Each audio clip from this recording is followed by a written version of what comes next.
Bert comes up, Dale's going to come up with him, Oh, okay. and then I believe Ray is going to introduce Dale. Okay. Okay? Yeah, and this is Phil Nelson. Yeah, and that's Phil. I just talked to him. He's good. Okay, and I'll be back in here somewhere. Good. And then just at some point, go over to the SAL too. Yep. Oh, okay. Denise Milton, I told her just to come up whenever she has time. Another one in between 9 and 10. Founding Fathers wants to get in here too.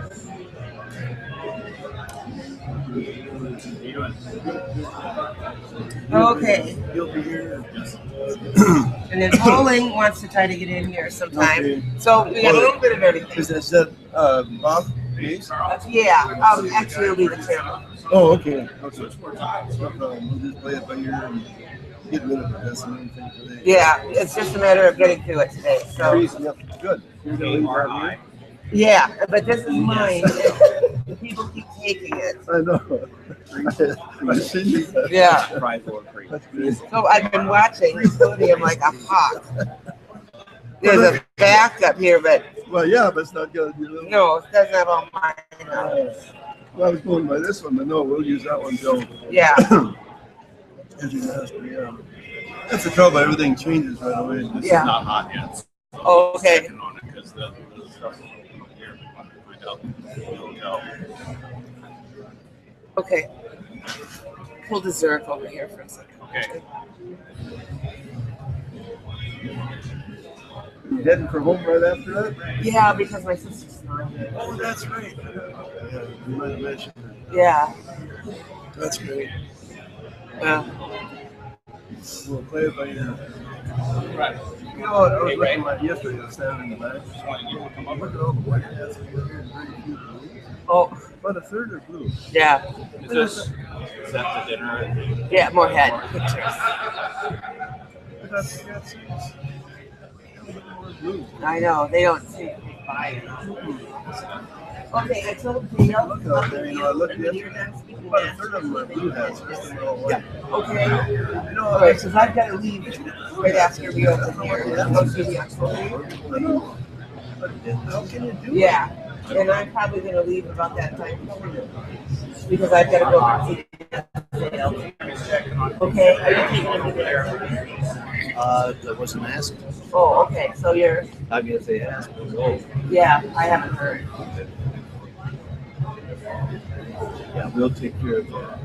It's probably going to be, instead of that 10 minutes, it's probably going to be 20. Okay, well, we're going to be here till the end today, so. Because I've got a whole bunch of people that want to get on the schedule. Tell you about one more. Oh, good. Who's I think yours? you already know about it. They want to check for $5,000 for the Forest Falls home. Oh, yeah, and who's that? Some guy. Yeah, and I only heard about it. I haven't actually talked to him, so I don't know. Okay.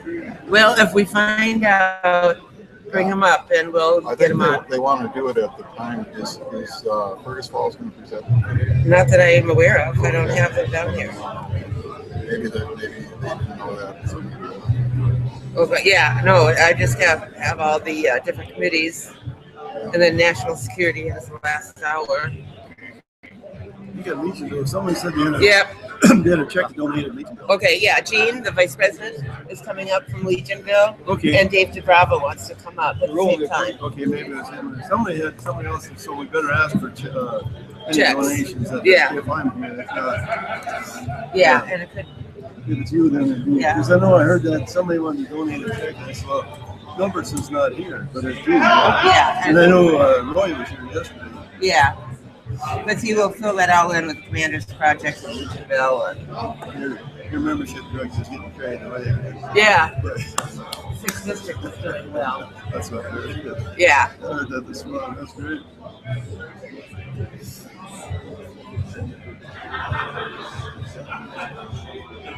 Yeah, Lucas making that too.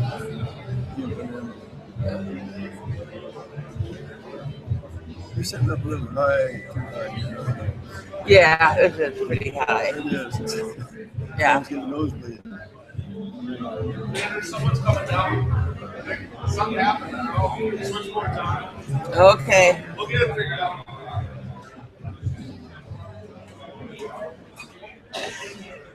Media.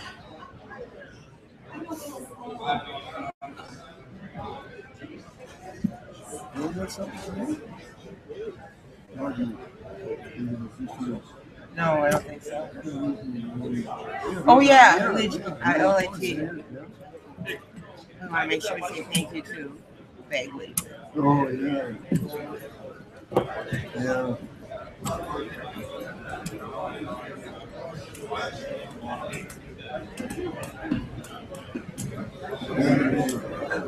Halfway, hopefully. Yeah, a lot of people to get in today. You know, and we're yesterday. I know. Hello. No, that went over easy yesterday. I expected it.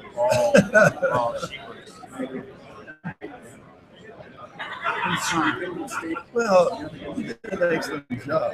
Yeah. At least right that what's that guy? Stuffy? Oh no. Rich. Oh. Same thing. We knew it hasn't changed. That's how Where are they today? Oh, they're probably done. See, they weren't there, and they weren't there until there was a couple of them. Mostly. Are they that or they might be? But if they're leeches there, I would like to see it. You know, Yeah. and not in just a little program. More programs. But that's like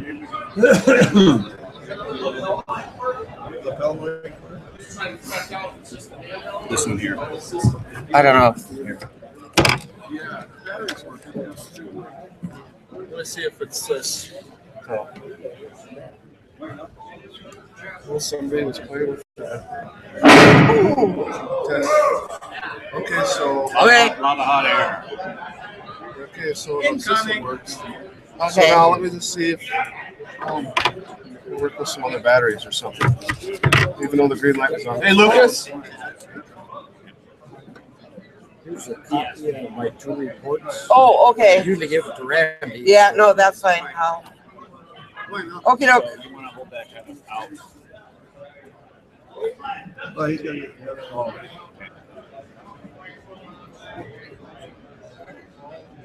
Not the system, that's good. Fancy electronic. Okay, do you need anything? No. I'm going to be sitting right down here. Okay. So if you need something, say something. Just throw something at me. You can throw red tape if you want to. How this one's cool. Can't be in touch. I'm sorry. I was looking.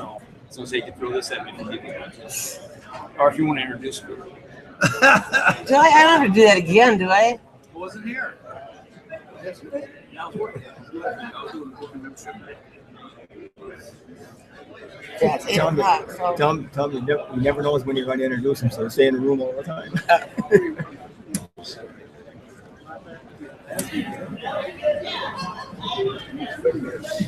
Still here. Is this not working? Miranda, we got you back. They're trying to fix the microphone. The main. Okay. He's got the phone over there. Over there in the corner. He's got the main. You got to turn on, push the button on top, Oh. and then be very gentle. Okay. Then the light should come on. I saw that's what he did. Yeah. There you go. No, Okay, it's so it's not hot, No, Okay. it's powerful. and it's already All right. empty. Now just wait. Out. We're going to get started here in just a couple of minutes. They are working on the microphones. As soon as we have that under control, we'll begin.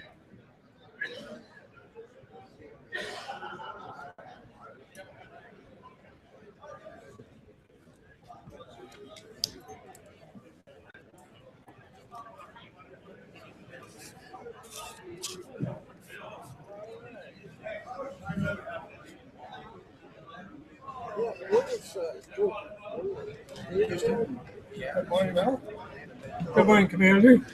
How are you this morning? I'm ready to take along with you. Good. We're going to be leaving shortly after. We may get there early. Good price quality left or no? Yes.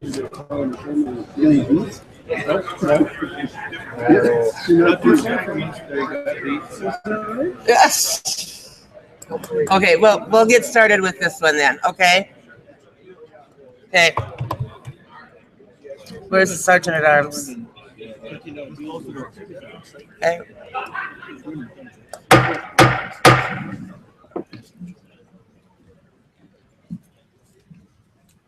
I'd like to reconvene the Minnesota 2014 Fall Conference. At this time, Sergeant at Arms, would you help us pay respects to the colors?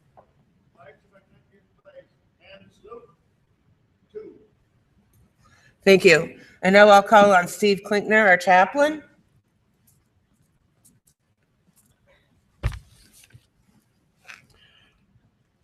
Well, God, our Heavenly Father, we want you to keep in your prayers Elmer Kiesel, Pagan Moon's father. We also thank you for the privilege of meeting together for the principles of our great organization for God and country. You have guided us through many times, some favorable, some not so favorable, but in the end, with your guidance, we have always accomplished our aims and goals. Please bring our plans and programs to a successful ending. All of this we ask in your name for God and country. Amen.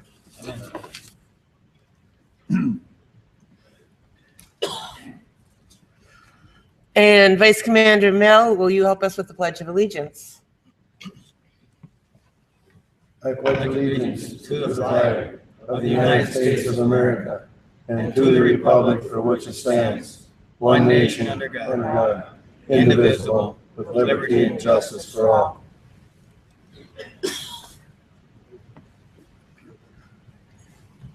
Okay, please cover and join me in the preamble.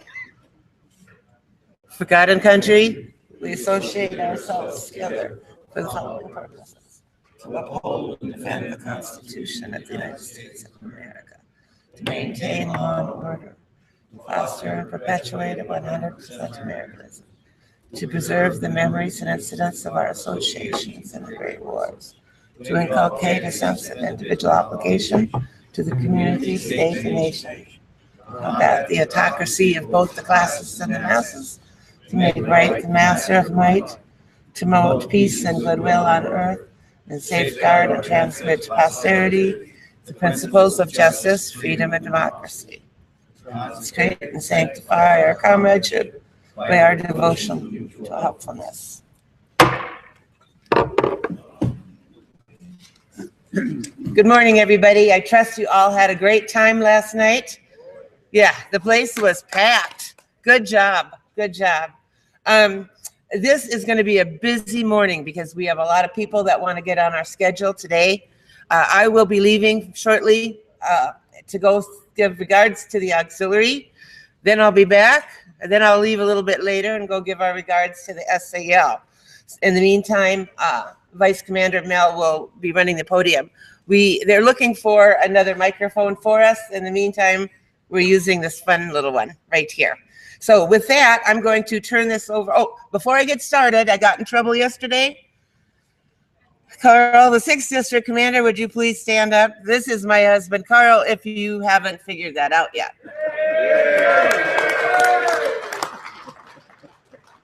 Okay, we got that done. Yeah. He sees patients every day from, 8 to 5 at the VA? And yeah, so yeah. Make an appointment. They need the business at the VA. With that, I'm going to turn this over to our chaplain for the Chaplain's Corner.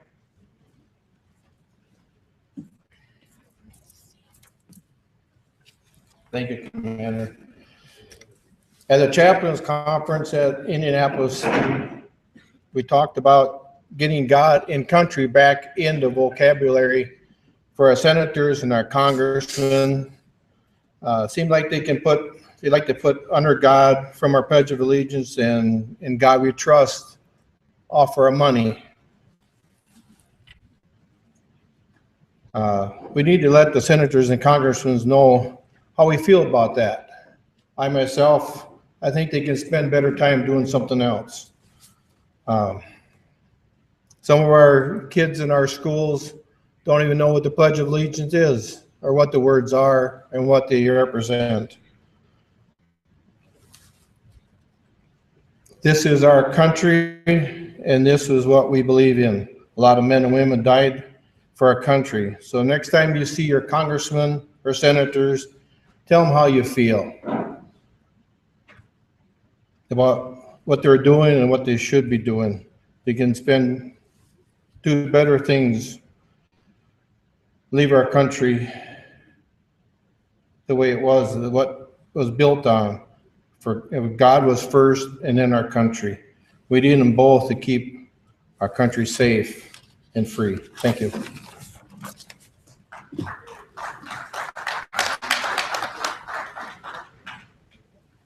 Thank you.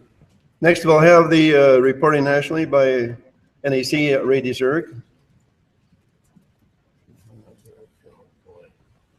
Thank you, Commander. Good morning, everyone. Good morning, everyone. Thank you. Commander Mel, leading candidate Dale, American Legion family, and guests. I bring you greetings from National Commander Mike Helm and alternate NEC Marlon Ronning. I would like to review and report a few points from the resolutions that were approved in the fall NEC meetings in Indianapolis, October 13th through the 16th. These are some of the highlights out of the many hours of meetings, and this year we had only 30 resolutions. On the Finance Committee, the Finance Commission has based its 2015 budget based on 2.2 million members with a projected budget deficit of $2.4 million.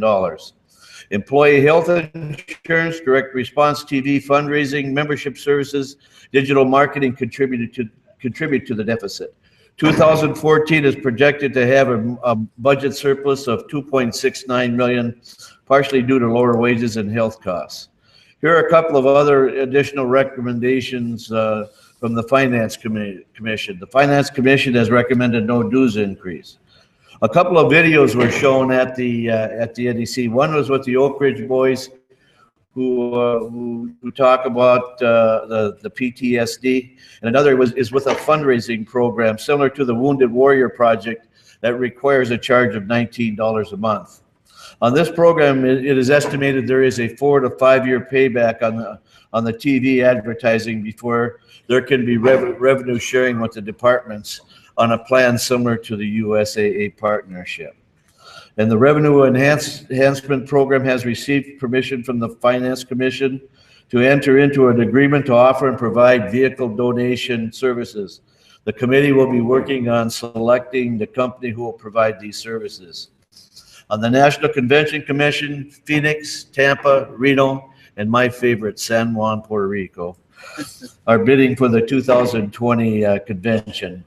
A selection will be made during the May spring meetings in 2015 after the city visits are completed and the city presentations have been made. Future conventions are Baltimore is August 28th through September 3rd, 2015. Cincinnati, Ohio is August 26th through September 1st, 2016, and then on to Louisville, Minneapolis, and Indianapolis. In American Legion Baseball this past year, we had 3,768 teams registered to play American Legion Baseball. This is a decrease of teams from last year, and the program has shown a net loss of 1,200 teams since 2009. The American Legion World Series at Shelby, North Carolina was a complete success with a record tournament attendance of 110,036 paid admissions, shattering the previous record of 4,726. The 7,907 fans at the championship game broke the previous year's record. Congratulations to repeat champions Brooklawn, New Jersey. The championship game was broadcast live on ESPNU, and they are looking in the future to broadcast all the games on ESPNU. And it was also recommended by the committee to raise insurance rates by $10. Boys State had a total of 19,317 men participate in the American Legion Boys State programs. Then this reflects a loss of 795 participants from the prior year. As you'll see, candidate Dale is a very, very strong supporter of Boy States. Internal Affairs asked for temporary charters to be issued to Buenos Aires, Argentina, who will be assigned to the Department of Mexico, and Ramstein, Germany, who will be assigned to the Department of France. In the National Emergency Fund, something that we in Minnesota really appreciate and have used. Since the fund was reinstated in 1989, the NEF has awarded over $7 million in grants. So far this year, grants were given to 46 posts with a total payout of almost $63,000. And the NEF had a gross receipts this year of $550,000. The fund currently contains almost $3.4 million. And another note for you here is that the grants for individuals now have increased from 1,500 to 3,000, and for posts from 5,000 to 10,000. Now, on the National Committee on Education, I got to change that title, but 9 $20,000 Samsung scholarships were awarded.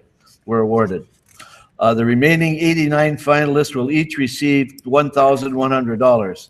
It is an honor and with pride that I announce Minnesota has 2 winners this year. Heidi Bow from Slayton and Jonathan Mullen from Andover. To date, the American Legion and Samsung have awarded over $4 million in scholarships. Starting in 2015, scholarships will be awarded to 1 girl and 1 boy in each of the new 5 regional pools. Minnesota will be in the Midwest region with 9 other departments. Here's another interesting note for you that there are 177 scholarships have been handed out since 1996, and 55 of those scholarships came from our region. In children and youth, temporary financial assistance, TFA, as you'll hear it called, the program illustrates a very positive effect that the American Legion has on veterans and their families. This past year, the national organization approved cash grants totaling almost $882,000. These funds were used to help maintain the basic needs, shelter, utilities, food, and clothing, and medical needs of 1,899 children of eligible veterans located in communities throughout this nation. And I emphasize eligible veterans. They have to be eligible to join the American Legion, but they do not have to be an American Legion member. This past, please contact the Department Children and Youth Chairman, our Department Service Officer, or the Department Adjutant for application details, and if you have any questions. In Veterans Affairs and Rehab, the Department of Veterans Affairs Voluntary Service, VAVS program, is the largest volunteer program in the federal government and has provided almost 70 years of service to America's veterans seeking care in the VA health care facilities. This past year, we volunteered over 857,000 hours with a value of $19,325,000 in savings to the VA. In membership, the DMS, the Direct Mail Solicitation program, has established a 2015 goal of 110,000 members. So far, 39,000 new members have been enrolled. And here's something that you need to remember on how important these DMS members are. When you get those 1982 members, really work them, because right now 800,000 of our current 2.2 million members have come from the DMS program. The online renewal program allows members to renew their membership from the comfort of their computer at home. Last year, over 220,000 renewed. So far this year, 14,000 have used this process. Now, a paperless renewal option is available, allowing members to opt receiving the first 2 notices via email. More than 107,000 members have selected this option. Credit card payment for future years dues. 15,000 members have opted for this option. And then the other stuff, and I always think this is, to me, this is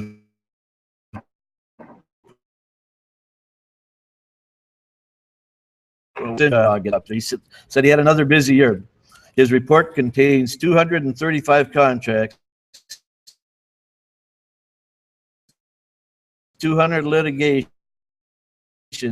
in 29 opinions, and 179 brief some of the cases involving dram shop, discrimination, illegal trademark uses, and other items such as flag desecration and religious monuments. And Mr. Commander, before I finish, I'd like to read a letter from the National Judge Advocate to National Adjutant Wheeler. And I know because we get a lot of questions on partisan politics, what we can do and what we can't do. And I'd like to read this so that there aren't any, if you have any questions, we can try to answer them. And this is, like I said, this is from the National Judge Advocate to our National Adjutant. You requested a review of the limitations on the American Legion becoming involved in partisan political activities. It may not. This is made crystal clear by 36 U.S. Code 21706, part of the American Legion Corporate Charter, which states the corporation shall be non-political and may not promote the candidacy of any individual seeking public service. This is further emphasized by the provisions of Article 2, Section 2 of the National Constitution, which provides the American Legion shall be absolutely non-political and shall not be used for partisan principles nor for the promotion of the candidacy of any person seeking public office or preferment. The American Legion takes positions on issues and lobbies for veterans' benefits and a strong America. This is clearly permitted. What is not permitted is the endorsement of any candidate or the donation of funds by the American Legion to a candidate. The American Legion takes positions on issues, and its members, being citizens, need to be informed on the issues. Hence, American Legion programs such as candidate nights are fully authorized as long as all candidates are invited on the same terms and conditions. It would be illegal to invite the one you support with advance notice, but the one you oppose with no notice at all. When Legionnaires wear their pins and hats to political rallies, media often try to reach the wrong conclusion. This can be very embarrassing to the Legionnaire. Hence, we normally recommend that Legionnaires do not wear their caps to partisan political rallies. There is no rule against doing this so long as the Legionnaire makes it clear there is no endorsement. Likewise, we recommend the American Legion publications not accept paid political ads. However, if they do, the paid political advertisements must be made on the same terms and conditions for all candidates and should be labeled paid political advertisement at both the top and the bottom. As noted above, those who violate the partisan political activities prohibition put the Legion charter of their post at risk as well as its tax-exempt status. And why bring this up? Because we have received a couple of letters from the Judge Advocate on someone that has been endorsing candidates. So with that, Commander, I want to thank you for the time. You'll accept that, Bill? I'll accept that. I ain't done yet, so. I'm hoping helpful for you, and please remember our servicemen and women in your daily prayers. God bless America, God bless our veterans, and God bless you. I'll introduce the candidate.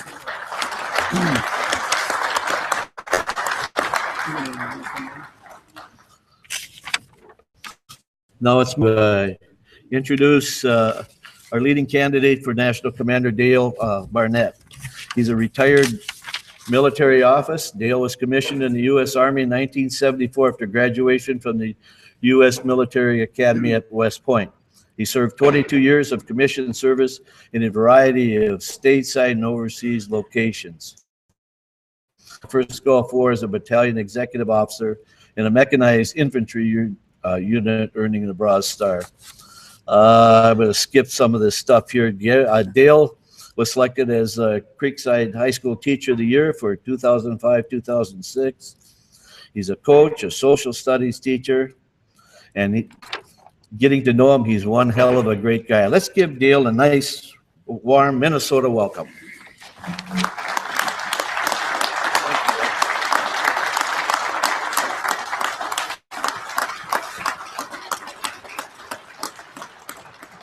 Thank you, Ray, for that very nice and warm Minnesota welcome. I am so impressed with the Department of Minnesota, have been since I've been in the American Legion, with your size, with the size of your heart. In fact, right now as we speak, the commander is off in another room giving $20,000 of grant money for veterans. What you do in Legiontown, what you do in Boise State, what you do every day in your communities in Minnesota is to be commended. And I'm here to talk to you today about how the American Legion changed my life. But I also will say that you're changing lives every day. And maybe you don't know it, but you are. I got introduced to the American Legion, well, I'm not really sure, but I know for sure when I was 17 and I had the opportunity to go to Hoosier Boys State. And like a lot of Boys Staters, I was 17 years old and I was wild with enthusiasm and I was going to set the world on fire, and my goal in life was to be a high school teacher and a coach. Had no idea that life would take me the path that it ended up taking. Went off to Hoosier Boys State. Remember, there was some counselors that looked a lot like what I'm looking at right now. And they were the epitome of selfless service to our nation. And at that time, our nation was at war. And the military wasn't the most popular with all of society. But yet those gentlemen instilled in those group of Boy Staters a love of our country and patriotism. We also had briefings from the academies. And I will tell you, when I left, before I got to Boy State, when I left Boy State, I had no idea that I would take the path of a military career, but the seeds were sown. Because remember, I wanted to be a high school teacher and coach, and I want to play college basketball. And I was captain of my team, and I thought I was great. Well, we were so great that we went into the state finals, and we were 3-17, and reality was sinking in pretty quickly. And as reality was sinking in, I had a counselor came back from the academy on an educator visit, and she said, "You need to apply to go to the military academy." I said, "You're wrong. I can't. I've been to Boy State. I know that you have to start that process in your junior year." Well, it was actually late in my senior year. It was February, and I hadn't even started the first part of paperwork. And it was also, I got a phone call immediately after putting that they wanted me to report for my physical. It was a week of the sectional finals in Indiana high school basketball, and it's 17. At that time, I was 18. There's nothing bigger in life than Indiana high school basketball. But I guess my coach was a realist too. He told me, I think you ought to go. So I went, and I am convinced that the only reason that I ever got into the military academy was because I had Boy State on there, along with a lot of other things. And those of you who have been involved with academy recruiting, you know you get extra points for going to Boy State, because the military academies and a lot of other educational institutions understand character development that goes on during our Boy State program. I did get one scholarship opportunity, by the way, and I got to share. I usually don't do this, but it's got a Minnesota connection. I did get one scholarship offer, I think.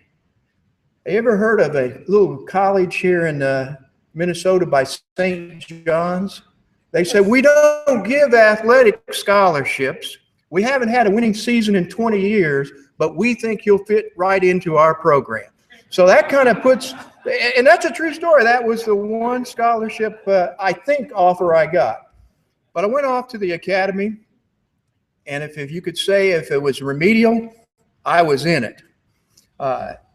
It was a real challenge for me. But you know, life oftentimes gives us challenges, and oftentimes we come out a lot because we're tested. And I think that my training from my family, the values that are instilled in youth development programs like our Boys State program, helped me get through those 4 years. And I graduated on time, which is probably that was a big thing for me too, you know. But had no idea that I would be in the military as a career. Never was a thing. I wanted to be a high school teacher and a coach. That's what I wanted to do. But I liked the military. And it was a rather routine career till something happened on August 2nd, 1990. And you all probably remember that. And I want to talk to my Vietnam era veterans. Uniform during the Vietnam War. I did not serve in Vietnam. And I know how people who were in uniform were treated by some segments of our society during the Vietnam War.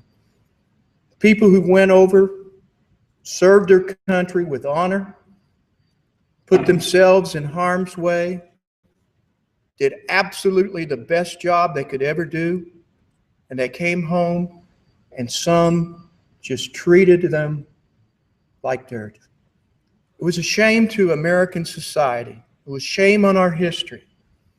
And the Vietnam veteran could have been very angry about that, many were, but collectively, the Vietnam era veterans and their spouses decided to challenge our country to not ever do that again. And I was the recipient of the efforts of the Vietnam era war that galvanized our country to support the troops and the families during Desert Shield, Desert Storm. And I all of the Vietnam era veterans and their spouses a great deal of gratitude, because you did make it a lot better for us. You were a combat multiplier to the force during that time period. And I want to thank you. Give yourselves a big applause for that, please. It's not very often in a man's life that they get to realize their dream as a childhood dream. When I retired from the military in 1996, I took on a real combat job, and I went into high school teaching and coaching in Atlanta, Georgia. And again, it was a Vietnam era veteran who made that possible. Just so happened the personnel director was a Vietnam veteran, and he knew that there was challenge, and he sent me down to the most challenging school in Fulton County to be a teacher. And it just so happened when he sent me out on the interview, the principal was a Vietnam veteran, a highly decorated combat medic from the Vietnam era. Went into the interview, and Dr. Robinson said, "Why should I hire you?" And I looked him straight in the eye and I said, "Sir, I think in every man's life, he ought to be able to go from West Point to East Point." The school happened to be in East Point, Georgia, if you know where that's at. He understood, and he immediately said, "You're hired," because he recognized what the veteran can bring to the job force. And I want to thank the American Legion for what they did for me as a high school teacher and a coach. Because you did and allowed me to bring into a school that was greatly challenged, no support to speak of from the community, but the American Legion embraced my school. They embraced my students. This thing is really irritating sometimes, isn't it? but they embraced. And I was able to bring Boys State, the Constitutional Oratorical Contest, other youth programs. And this is not, okay, we're working again, into my school. You made my students better. And I'm here to tell you that many of those students achieved great things that may have never been possible if not for the American Legion youth programs. I mentioned this to some. There's a young man named Eric Berry that plays for the Kansas City Chiefs, 3-time Pro Bowler. Georgia Boys State, one of my students.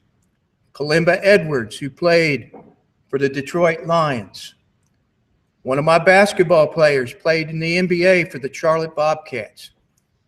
But also many of those students went on to be lawyers and doctors. And I will tell you, 2 of 1, they tell me that what the American Legion Youth Development Programs did to them, because it opened opportunities to them that they never realized. Well, hopefully with your help, I'm going to embark on a capstone mission for my life. I seek the office of being National Commander, and hopefully on September 3rd, 2015, in Baltimore, Maryland, I will be elected your National Commander if I get your vote. And if elected, my motto, and you see it on my brochure, will be duty, honor, country. And if we look at those 3 words, duty, when we came into the military service, the first thing we were taught in basic training was to do our duty, do it to the best that we could do it, because our life depended on it and our buddies' lives depended on it. But think about the American Legion. People depend on us to voluntarily do our duties, whether they be homeless, whether they need help getting to the VA hospital. We do so much to help other veterans and their families and Americans. We make our communities better because we voluntarily know that other people depend on us. Duty, honor. I got to get real personal with you right now. I don't want to offend anybody, but hold up your hand if you still got some of your military uniforms in your closet. Hold up your hand. I'm looking around and I'm saying to myself, some of you cannot fit in those uniforms.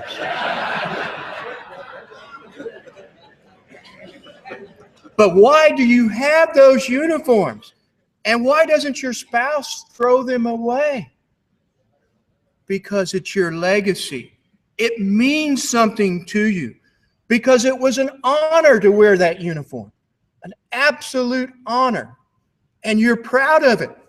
And many of you next month will be going off to schools and talking about your experiences from maybe 30, 40, 50, 60 years ago when you wore that uniform. But you know, I'm looking out right now, and you're in uniform. You wear the Legion cap. You wear a name badge. You wear clothing that has American Legion. And you're proud of it. And you ought to be proud of it. Because what a legacy that this organization has had for nearly 100 years. We are so respected. If you've ever been on our Washington conference and walked up Capitol Hill, people recognize the American Legion. They respect what we think. Duty, honor, country. You know, many of you have probably served in a lot of different countries around the world, just like me. And some of them were really an enjoyable cultural experience. However, if you're like me, there's no country that I would rather live in than the United States of America. And I'm proud to say that. And I don't think we need to apologize for that. And I will tell you also, we're part of an organization that continues to foster patriotism to our country, something that is very much needed today more than ever for us to give the message of patriotism in our educational system. Our country needs us. Duty, honor, country. Folks, it's been a pleasure being here in Minnesota. I thank you for your hospitality. I thank you for what you do each and every day for the great people of Minnesota, for your local communities. And I'll hope you will join me in September 3rd, 2015 in Baltimore, and in 2015, that this organization will continue to remember duty, honor, country. Thank you all very much.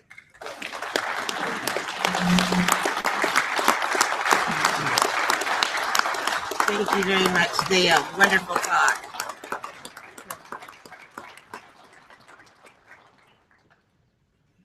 Is our president still out there? No, she's here. Oh, there she is. Sergeant at Arms, would you please escort the president of the Minnesota American Legion Auxiliary to the podium?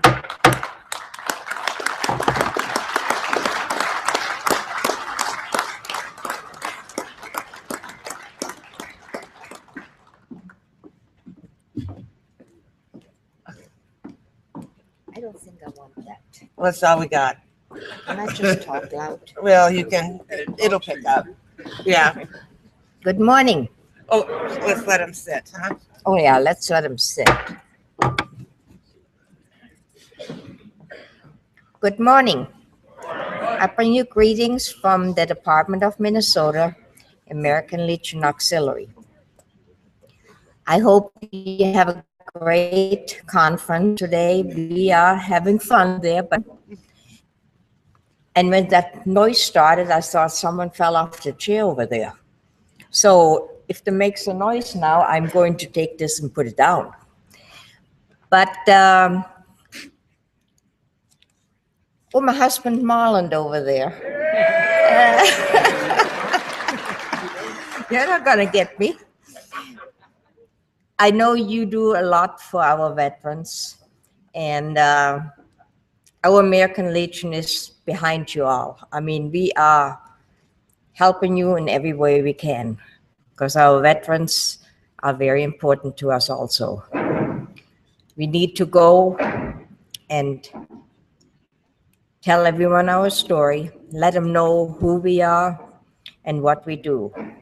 So with this, I would also like to ask if there's any female veterans in the room. Would you please rise? Yeah. Give them a round of applause, please.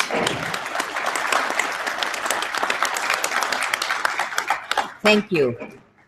And it's really great to see women that are out there with our male, I guess,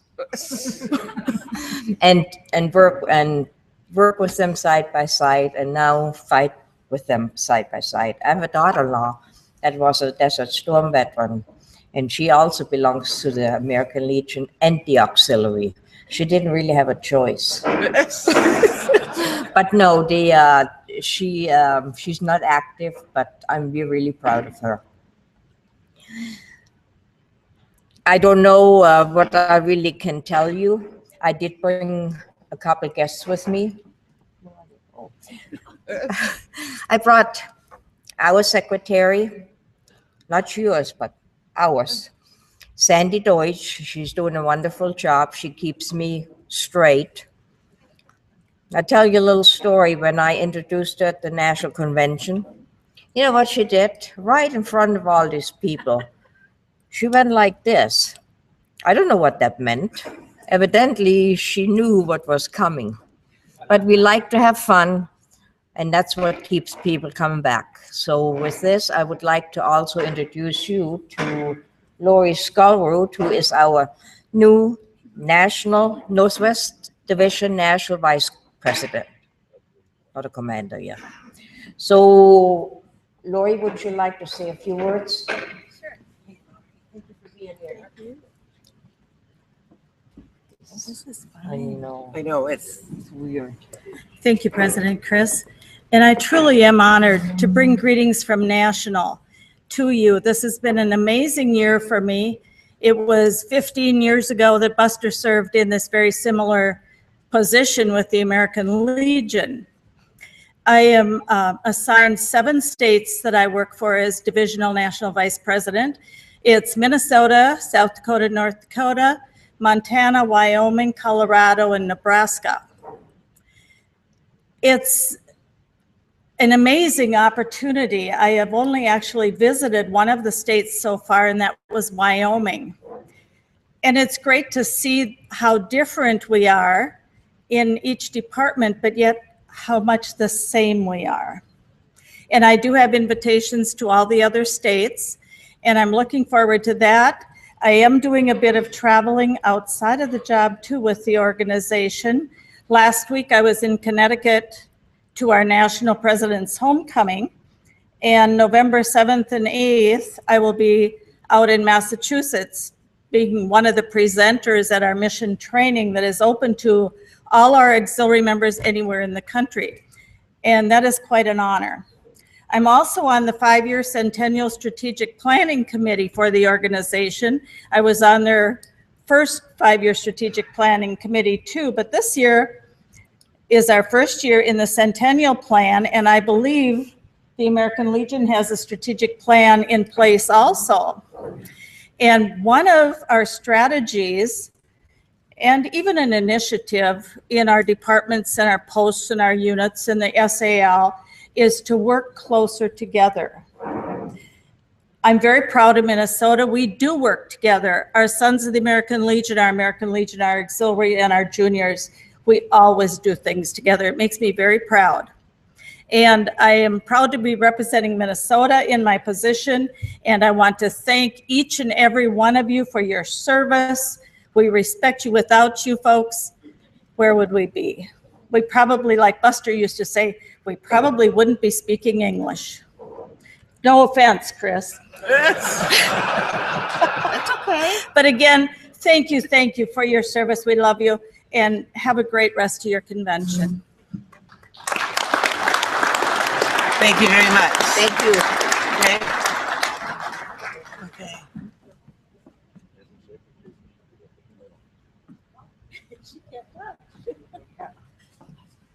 Then we have the SAL lady out here too.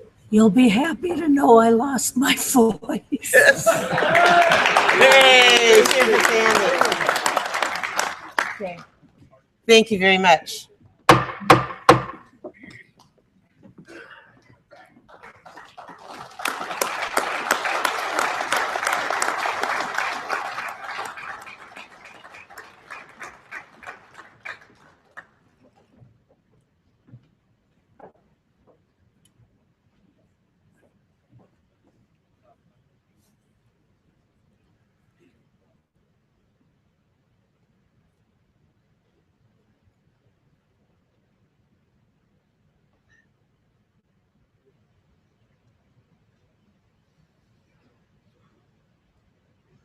And please remain standing while we bring up, I'm waiting for the Sergeant at Arms, while we bring up the SAL Commander, Dennis Hinkmeyer.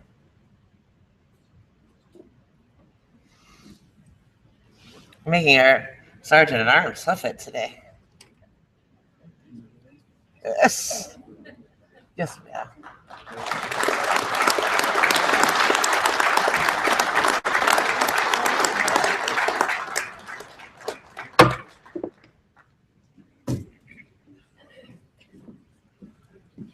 This is our microphone, Dennis. Oh, my. Yeah. That's scary. Yeah. Thank you, Madam Commander. Distinguished Legionnaires at the dais. Dale, always good to see you, my friend. Legionnaires, one and all, good morning. Good morning. Great morning already for the Sons of the American Legion. I'm happy to report that we just got done with our roll call. We had 26 squadrons represented here today. You can see the majority of them in the back of the room right here. Oh, by the way, my lovely wife, Denise Milton. Boy, that was close. Whoa. That was close. That saved me a couple dollars. I know, Madam Commander, you've got a very busy schedule this morning, as do I. So I'll try and get through this as quickly as possible. There's a couple things that I would like to talk about.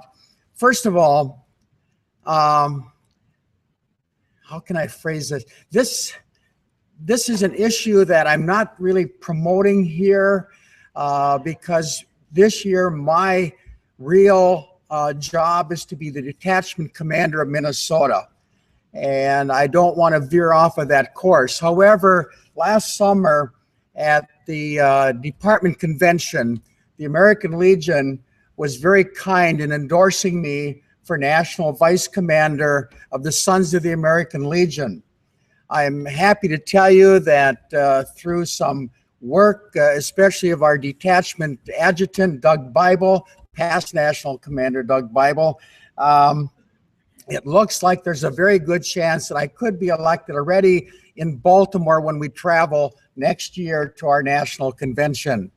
So I want to thank the American Legion family here in Minnesota for what they've done for me. Madam Commander, here's a campaign brochure. Mm-hmm. I know that for one day we made you an official member of the Sons of the American Legion. Yes, your husband has talked about that ever since. I might have to take the shirt back. But anyway, we're doing good things in Minnesota, the Sons of the American Legion. If your post does not have a squadron, I would highly recommend that you look into that possibility. All you need is 10 young people out there to get involved in the organization. I can speak just for my post alone as a member of the American Legion that our squadron in Bagley, Minnesota does so much for us. They raise money, they put on special events, they have cookouts, they're busy all year long. And as our aging Legion family gets a little bit older, it's going to be a little bit more difficult to get some of the Legionnaires out there. So we're hoping that the Sons will pick up that part of it. I failed also to mention that besides past National Commander Bible, we also have past National Commander Joe Main in the back of the room as well. Joe, thanks for being here today. Madam Commander, as you know, a couple of years ago, the American Legion here in Minnesota came to the Sons of the American Legion and said, we need some help at the Legionville Camporee. We need somebody to go into the kitchen and prepare the food. Well, we've been doing that for the last number of years now. And in addition to that, this year, you were good enough to hold your harvest rally at Legionville. And of course, the Sons of the American Legion presented the food that evening as well. So what I have here is I have a check that I'm sure you'd love to give to Wayne Gilbertson, the president of Legionville. A check for the net proceeds, which is $1,028. Yay.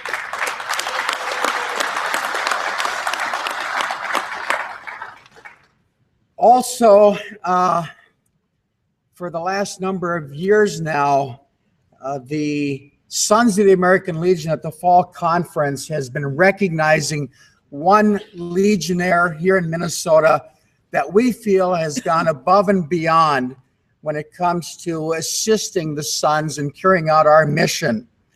And I'm very fortunate because I have that opportunity to present that award this year.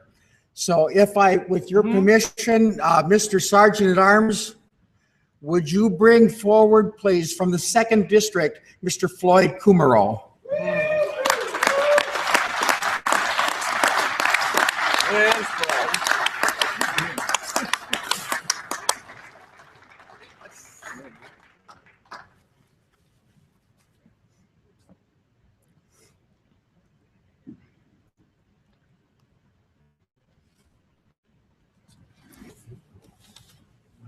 Oh, okay.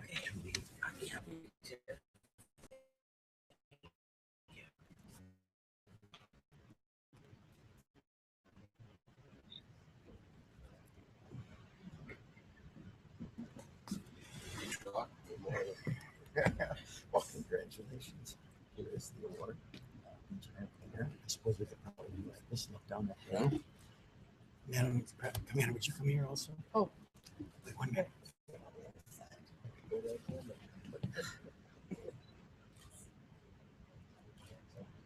Congratulations, Floyd. Yeah, that's wonderful.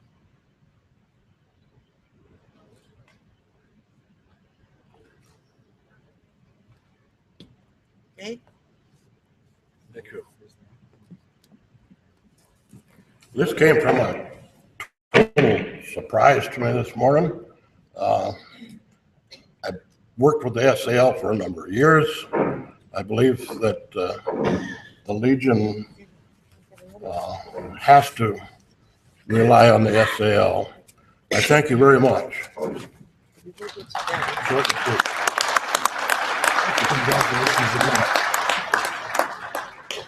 Congratulations, Floyd, and we look forward to working with you well into the future, promoting the Sons of the American Legion. As you know, my project this year is the Fisher House in Minneapolis. And I told you, I believe, at the department convention, I had no idea how much money I should try and raise for the Fisher House. I didn't know if I should try and raise $1,000, $2,000, but I'm here to tell you that we're already over $6,000 in donations to the Minneapolis Fisher House.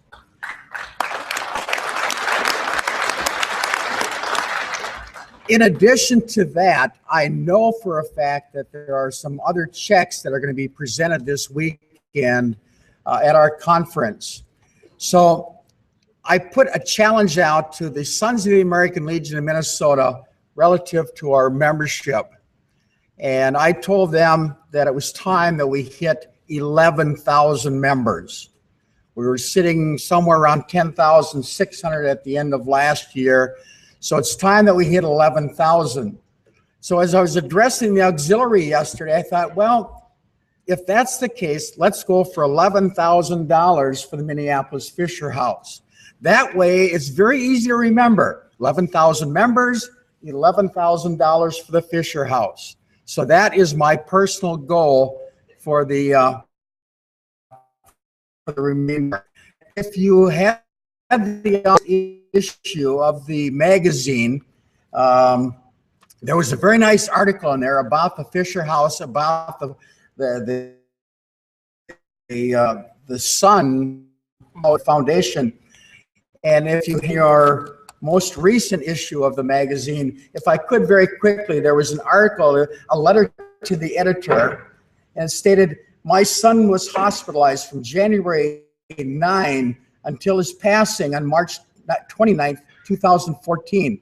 The Fisher House Matt Grills writes about in his August issue was a godsend for my daughter-in-law and me. People came in and prepared food for the residents. I met a lot of friends there. We all became a big family and helped each other. No questions asked. God bless the family that started Fisher House.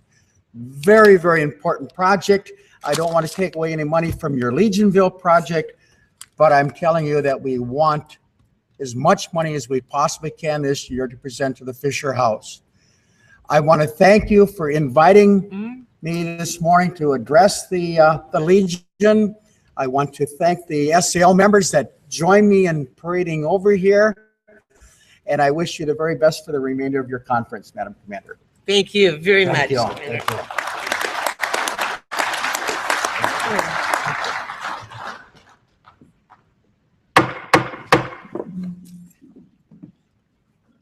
This is our morning for guests.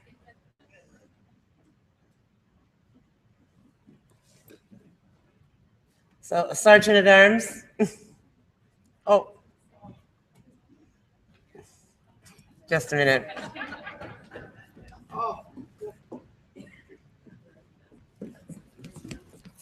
Oh, David, I'm sorry. I apologize. I'm to present this to you from the Sons of the American Legion Detachment Car Show, Classic Car Show. It was a gift that they wanted you to have.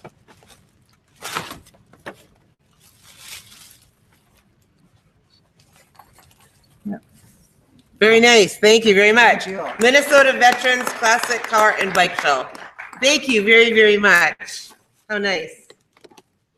Okay, Sergeant at Arms, would you escort our junior auxiliary representatives?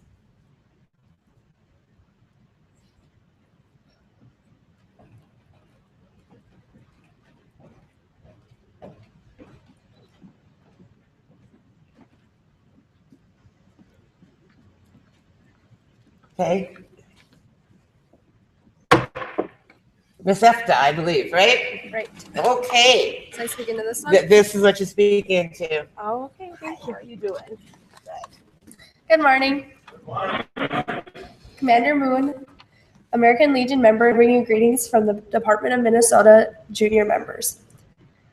I am eligible for membership through my grandfather, Lou Efta, a Vietnam veteran. My parents are Mary and Joseph. No, they did not have baby Jesus. They had a baby girl named Jules. I have 3 sisters, 2 who are junior members and 1 who is now a senior member. We live in Stephen, Minnesota, which is about 30 miles from the Canadian border, northwestern part of Minnesota. I am in 10th grade at Stephen Argyle Central. My theme this year is Juniors are Gems Serving Veterans. Since my name is Jules, can you guess what my symbol is? Yes, it's a sparkling jewel. Jewels are precious gems, just like our veterans, who ensure our treasured freedoms we enjoy every day. My project is making activity bags containing items to keep children occupied while their family members attend medical appointments at veteran facilities, hospitals, or CBOCs. So far, about 100 bags have been delivered to VA facilities. Junior members began the year at the annual Junior Fun Weekend in August by gathering at Legionville. We planted flowers outside the barn and cabins. I had the opportunity to attend the National Junior Meeting at the National Convention in Charlotte last August. Junior members attending donated 730 children books to be given to children whose parents are serving our country. We also made 80 fleece blankets to be given to veterans at stand downs. I also had fun at the pool with President Chris, marched in the convention parade with Minnesota delegation and all the flags, heard Oliver North and President Obama speak, and attended the Minnesota Party, Commander Banquet, and States Dinner. It is an honor to serve you as your Okay. Let me introduce you to my first and second vice, Bryce Saltis and Kiana Coleman Woods.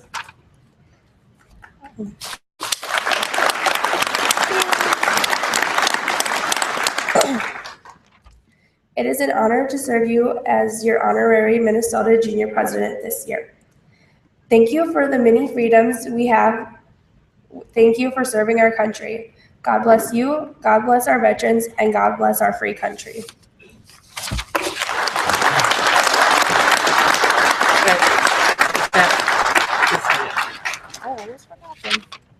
Oh, sorry. Okay, anybody else have anything? No? Ladies, I want you to know that I started my experiences in the American Legion family in the junior auxiliary. So even you can grow up and become a department commander one day, okay? All right.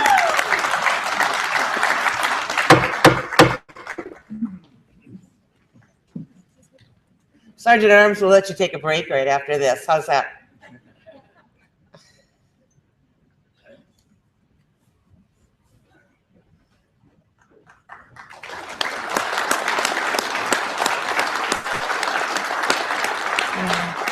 Thank you, ladies.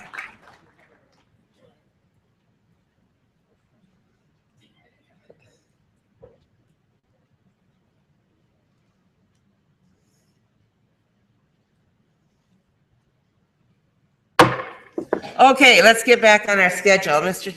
Zurich, our National Executive Committee man. Be happy to. You want to take the mic? Sure would like it. Yeah.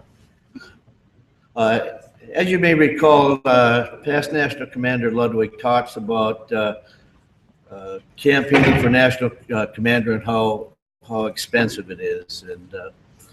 And going back and forth to Indianapolis, I could really sympathize with Dale on the cost of travel. Going to Indianapolis used to be about $200, and last time I went there was over $500 for the ticket. Dale, on behalf of the Department of Minnesota, the national appointees, we have a series of checks here, and there's going to be more on the way for your to help you with your expenses during your campaign.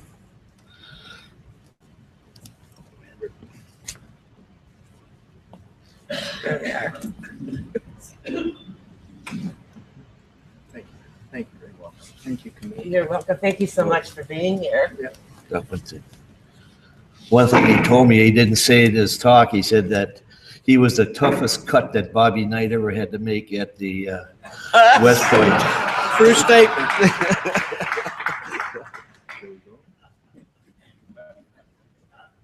Have safe travels back.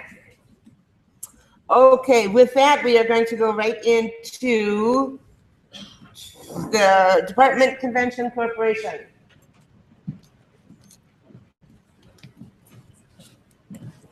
Yeah, Thank there you, you Commander. Morning. The following is a report on the Convention Corporation meeting conducted yesterday, 1 o'clock at the Royal Lake Conference Room. Meeting was called to order by Department Commander Peggy Moon. Roll call was then taken. One of our members was excused due to attending a funeral. The election of officers was then held with the following officers elected. President, yours truly, Phil Belfi. Vice President, Tom Schottenbauer. Secretary, Dick Groby. Trustee, Don Hayden. And Trustee, E. Jerry St. Michael. Al Davis was then elected our treasurer. There was no new or old business to discuss. That meeting adjourned at 1:05 p.m. We then convened the meeting of the Convention Corporation Committee, held in the same room. Meeting was called to order by Phil Belfi. Roll call was taken. One member was excused. Minutes of the last meeting were read and approved as corrected. The meeting agenda was then approved. The 2014-2015 Convention Committee budget was reviewed as amended. Guests presenting information on future fall conferences were Ken Meyer, Pequot Lakes, Hal Meyer, Marshall, and Dwayne Underthun from Wilmer. We had 8 guests attending, and representing the Sons of the American Legion was Doug Bible. There were 2 bids to host an upcoming fall conference. They were discussed and awarded as follows. Marshall, 2016, and that's pending the completion. They're building a new civic center. And number 2 is Wilmer was approved for the 2017 fall conference, and that again is pending their city approval, which we don't see a problem. Future conventions and fall conference sites, and I will have an article to Mr. Al Zidane for publication, so you don't have to write all this down. 2015, Redwood Falls, July 16 to 18. 2016 will be in Rochester, July 14 to 16. 17, the department convention is open. 2018 will be back in Rochester, July 19 to 21. Fall conference schedule, 2015, Pequot Lakes, 2016, Marshall, 2017, Wilmer, and 2018 is open. Old business, the convention and fall conference guidelines have been updated and will be given to the host cities as required. A list of expenses to be paid for by the convention committee, auxiliary or Department of Minnesota at the department convention was reviewed and approved, and we will add these lists to our guidelines.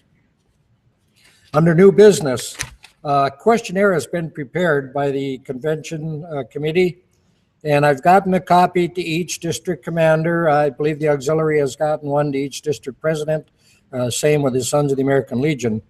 And all it is, it's asking for suggestions on how we can change, make, better, approve our conventions and fall conferences. We'll leave this questionnaire open probably until just prior to the next year's department convention. It is also on the new Department Minnesota website. So if you go there, you can access, anybody can go in there, feel free to go in there and make suggestions. There's an email address you can send your comments to. Other matters, we want to encourage any post or district to consider being a host for future convention or fall conference. The Convention Corporation Treasurer's report was then presented and approved. At this time, I'd like to thank all the committee members for all their work. Mr. Tom Schottenbauer, Don Hayden, Dick Groby, E. Jerry St. Michael, and our treasurer, Al Davis, and our parade coordinator, Dave Bodie. Our meeting was adjourned at 2:19 p.m. This concludes my report. Thank you very much. Thank you, Claire. Thank you for the good work that you do on the Convention Corporation. And so far, this one's coming along swimmingly. With a little technicality problems. Yes. Are you okay? All right.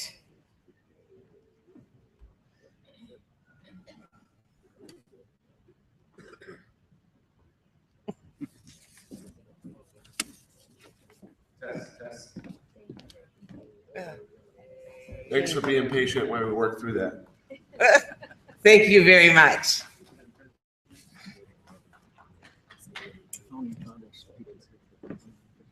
Okay, tell them we'll get to them in about 3 more speakers. Okay? When I came back from the auxiliary, we did receive a note that Mel Stoppelman passed away last night, a little after midnight. So please keep him and his family in your prayers. I know he was very active in the 6th District. He was very active in the 40 and 8.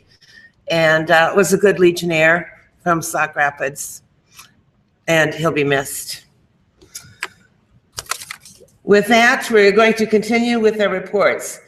Denise, let's go ahead and bring you up and have you do that. I need to go over to see the SAL. Okay. All right.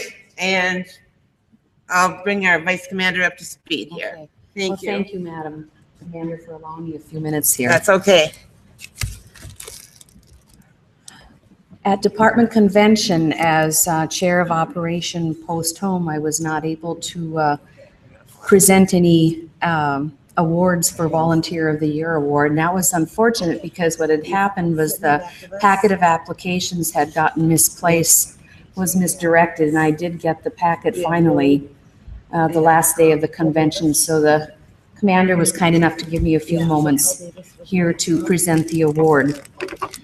The recipient of this award is not with us, but the person who submitted the application is. And I would like to ask Tess Davis to come up here with me, please. Okay, so I'll tell the Sergeant. This is the American Legion Department of Minnesota presents Jerry Whitcomb, American Legion Post 216, Operation Post Home Volunteer of the Year Award, 2013-2014. Thank you. Oh, here, let me get in. Yeah, there we go. Yes, ma'am.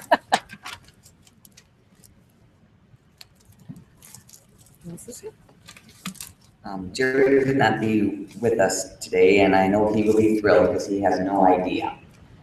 I adore this man, and I am his adjutant, and so I sent it in. So when I go home today, I'm going to have the hubby stop and drop me off at Jerry's house first. Thank you all. If I may also add, I want to thank everyone for making this a very successful fall conference. We actually had 517 attendees this year. Thank you again for a successful conference.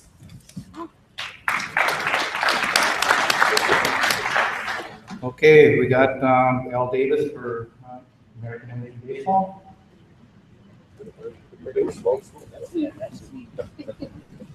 That's me. Thank you, and of course, Commander Peggy just left the room and I had a presentation for her, but I'm going to leave it here. Carl, would you get it before I leave? The program, of course, says Mike Perry, Director of American Legion Baseball. Mike had other obligations, couldn't be here, so calls me on the phone and says, well, Al, you're going to be there anyway, aren't you? Wouldn't you just give this for me? And I said, well, we'd be more than happy to. Yesterday, we talked about American Legion Baseball and how we can look to the future to improve American Legion Baseball. Today, the report is about what we did in the last year. And of course, we used to give this report at the department convention, but really by department convention, all of this stuff that we have just done is a year old. So we're going to start presenting the report at the fall conference when the business of the year is new in our minds.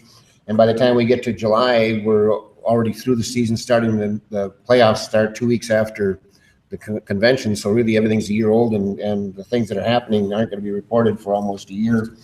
Once again, the American Legion Baseball in Minnesota is the strongest program in the nation, 306 registered teams. This fall, Steve Nelson from Chaska joined the committee as a vice director, taking Darwin Berg's place. And I also want to mention at this time that the American Legion Baseball program has awarded or has named a scholarship in the name of Darwin Berg. So each year, some deserving young athlete is going to receive a scholarship in the name of Darwin Berg. The committee is working hard to keep our program. In the last few years, we've incurred a significant increase in administrative responsibilities with requirements for coaches' concussion certificates. And of course, all 982 coaches each year complete a yearly criminal background check. Legion Baseball had a great season throughout Minnesota. Our Division I state tournament was held in Eagan with Lakeville North, crown champion, and St. Cloud Shoots up in the tournament. Our Division II state tournament was held in Laverne. And I made an interview aware, but in early June, they had rain down in the southwestern part of the state, and it completely flooded the baseball field. There were pictures, I think some of them may have appeared in the Minnesota Legionnaire, pictures of the flooded field. At some points, the field had 8 inches of water, or 8 feet, I should say 8 feet of water on the field. And then a dike broke up the hill, or upstream from them, a dike broke and re-flooded the field again. And at one point in time, they had 7 dump trucks full of corn stalks that had to be removed from the field and up to 6 inches of silt. They were able to put that all back together from the middle of June until end of July, when we had the tournament. They completely rebuilt, and all the volunteers throughout the town of Laverne and neighboring areas labored feverishly. They had to resod the field, they repainted, redid everything. And someone somewhere had the willpower to make sure that it never rained again, and we had no rain throughout the tournament. At Laverne, we did have Plato was our champion, and St. James was the runner-up. They both went on to compete at the D2 Regional in Millbank, South Dakota, and we all know, of course, that Millbank is the birthplace of American Legion Baseball. There again at Millbank, Plato won the regional championship down there. We also have a junior American Legion Baseball, and the tournament was held in Excelsior, was the champion, and Wayzata was the runner-up. This year, we are going to again have our championship. Our Division I state tournament is going to be in Chanhassen. The Division II state tournament is going to be in Morris, and our junior tournament has yet to be determined. And at this point in time, I was going to award our department commander, or present to our department commander, a baseball cap So, Carl, if you'd like to have that, and Doc, if you would like to make sure that she gets the baseball cap, and I'm just going to mention to her that she can wear this cap when she throws out the first pitch. And one of the other reasons why we're giving this to her now is it gives her about 8 months to get her arm warmed up, so she's ready to go for that tournament. And also, I'd just like to mention that yesterday we heard some young lady up here chirping about how much better the oratorical contest was than the American Legion baseball program. And I would just like to mention that at no time in my remembrance of the American Legion baseball has the oratorical program ever presented an oratorical hat to the commander, nor has the oratorical program ever asked the commander to come and throw out the first 2 lines of the contest. So with that, I would just like to say thank you, and I do really look forward to that 220-mile ride home in the car. I think it's going to be very quiet. Thank you very much.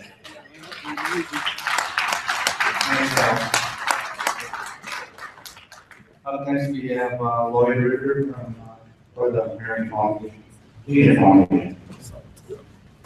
Thank you, Carl. Commander, Vice Commander Carl, I should say officially.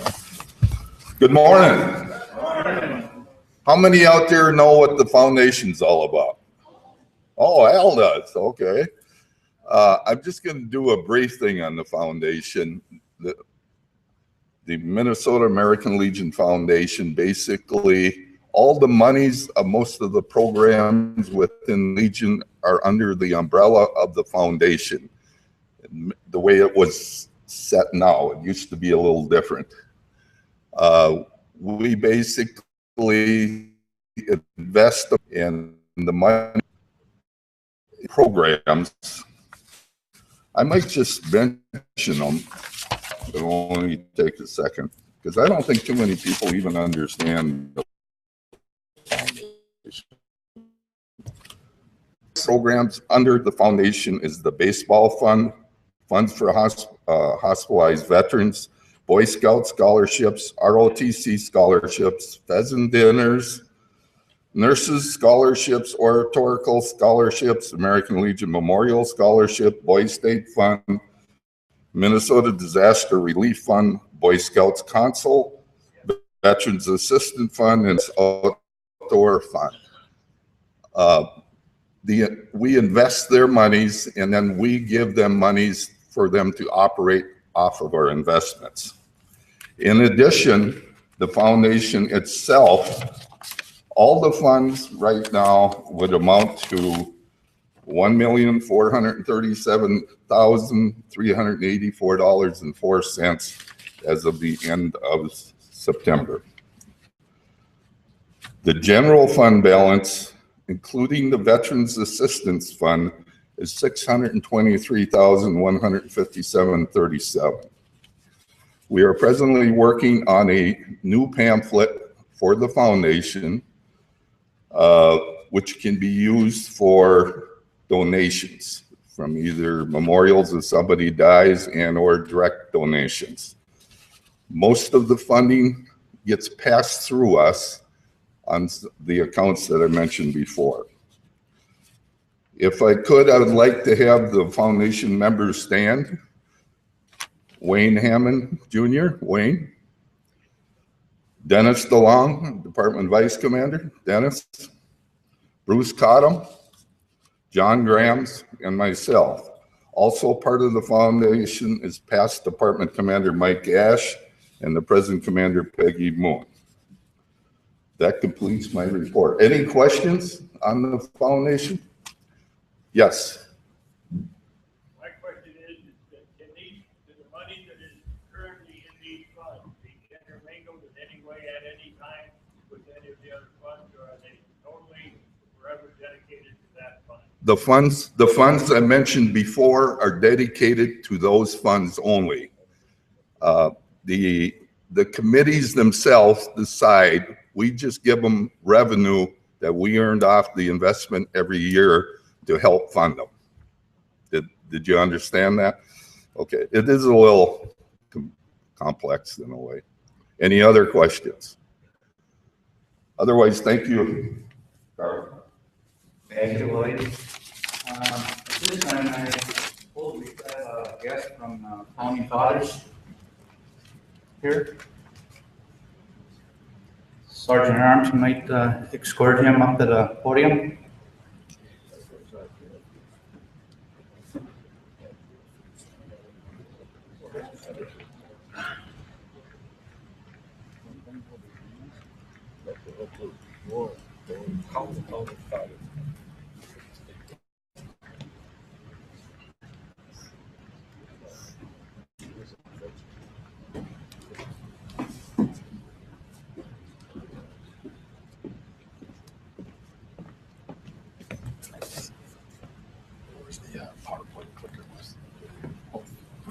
Slides for the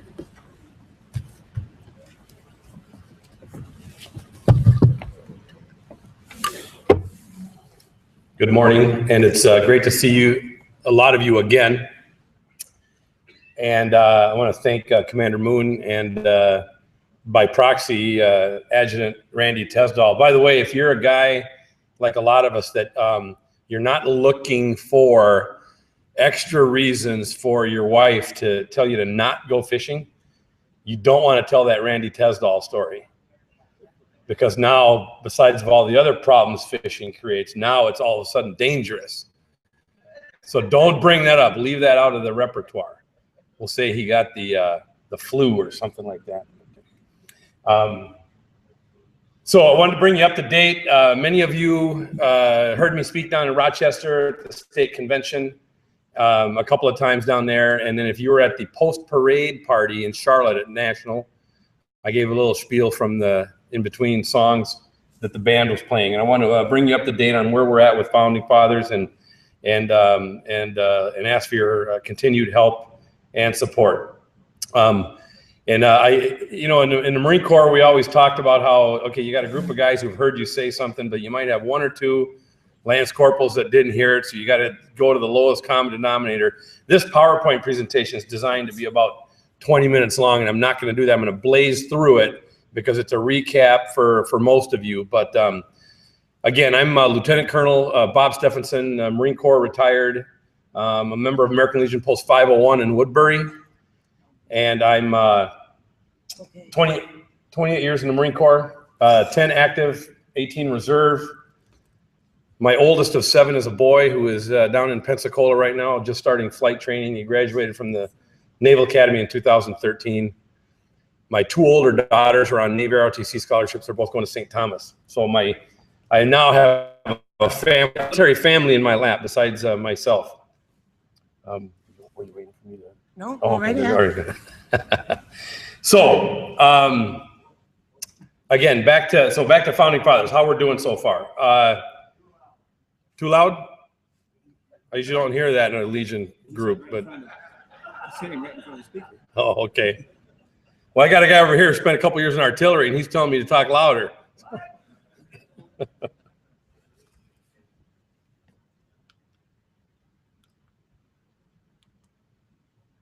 So recap that in May of 2014, Founding Fathers Brewing Company signed a historic agreement with the American Legion on a national level via resolution. And so the partnership continues and the rollout continues, albeit a little slower. And I've got some suggestions of how to speed that along.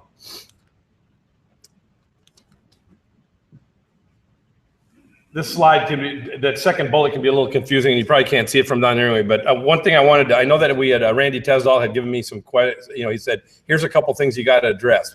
People are going to want to know how the money is going to flow, the split, and how we're going to get it, et cetera, et cetera. So let me just recap that for you. And again, this is the first year. We just started doing this in May. But essentially, when Founding Fathers is, first of all, we're a company that's committed to donating 50% of our profits to military organizations or military families all the time. Now, when our beer is sold in a Legion Post club, that 50% donation that we give, all of it goes to the American Legion. American Legion National takes that pile of money and keeps half of it and gives the Post the other half. State Department is cut out of the deal. Sorry, Commander. But so that's essentially the bottom line. 50%, and you got to remember now too, when a Legion Post club sells Bud, Miller, Coors, Michelob, Summit, whatever, that club is making its profit. We're talking about our profits. 50% of our profits of those sales, we donate to the American Legion. National splits that up 50-50 between the Post itself, which we're going to track those sales, and National. Now, beer sold outside of a Legion Post, like at a liquor store, like at the Lucky 7 next door here, or a non-Legion bar. For example, the bar in this hotel, which was selling Founding Fathers last night, a non-Legion bar. In Minnesota, our 50% profit donation will be divided 3 ways. Tee It Up for the Troops. Many of you are familiar with the Tee It Up for the Troops, a series of charity golf outings for mainly benefiting wounded warriors. The Minnesota Military Family Foundation, Bill Popp and Tom Lyons' organization, great group, and the American Legion. So Founding Fathers beer sales outside of Legion Posts, our donation, a third of that will go to the American Legion. And then again, the Legion then does the 50-50. Or actually, the Legion won't do the 50-50 split because they can't track it to a post. So now, disbursement-wise, what's going to happen with the, we're going to get reports from our distributors quarterly on what beer went to what post. And so we'll get those reports quarterly throughout a year. And then the following March is when we send the check to Indianapolis. So for example, in 2014, we'll get all those sales sorted out, what post did what. And then in March of 2015, we send a check to Indy, and then they will then disperse to the Post. So it takes a while, like everything else in a big organization, but it's coming.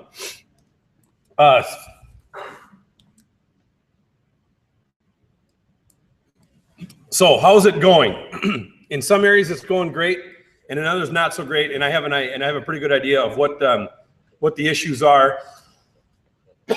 I don't like to view them as problems. I'll call them challenges, and I'll chart just a quick suggestion of how to go forward. First of all, is the communication. When I was in the Marine Corps, I was taught to shoot, move, and communicate. Well, in this job, it's communicate, communicate, communicate. I don't move very much, and I certainly don't shoot. But communication is essential. And I think what's happened, now that we know the program started in May, I personally went to 6 different department conventions and spoke. We're licensed and selling in 10 states. And so we can, in any military operation, you can, after you do it for a little bit, you can kind of take a step back and look and see how it's going. I think on the part of the Legion, there's been a perception that, well, my post bar manager is going to find out about this from National or from the company or from the company's wholesaler or distributor. And that's true. That will happen, but it's not 100% coverage of that communication. And then by the same token, we're expecting, last year, Randy Tesdall sent out a letter to all the bar managers, all the post commanders announcing the program. And we were still, after National had sent the letter out and after State had, we were still going into Legion clubs where the bar manager was totally oblivious to the Founding Fathers partnership. And it's got to be a mutual deal where I can walk in and go, and a bar manager, and this has happened, and this is great, and this is how it's supposed to happen. My post commander told me about this, and I've been waiting for you to come in here so I can place an order. Who's my wholesaler? That's how it should work. And it's not working that way all the time.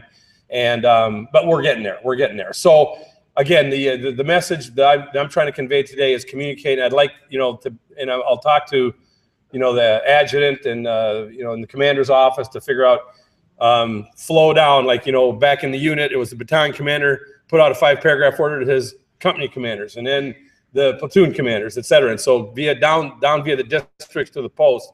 But essentially, and I understand that there's a different dynamic. Some bar managers in Legion clubs say, don't send those Legion guys over here to talk to me. I run this place. That's what they pay me for. And now you all, as if you're involved in the bar management, you may have a beef with that, but that's your problem, not mine. Anyway, other bar managers are like, well, I can't do anything without my board or my bar chair or my post commander, my post adjutant. I gotta talk to them. And so that's where we've got to, the left hand and the right hand got to come together.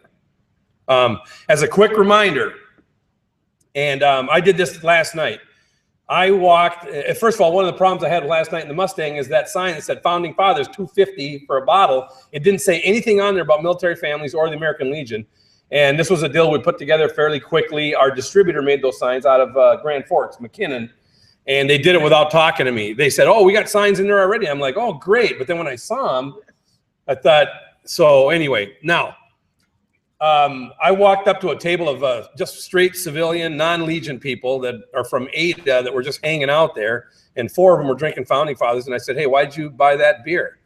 And the one guy said, well, I just saw the sign. It was $2.50. And he goes, it's not bad. And that's how marketing for beer works. You walk into a bar and you got Miller, Bud, Coors stuff plastered all over.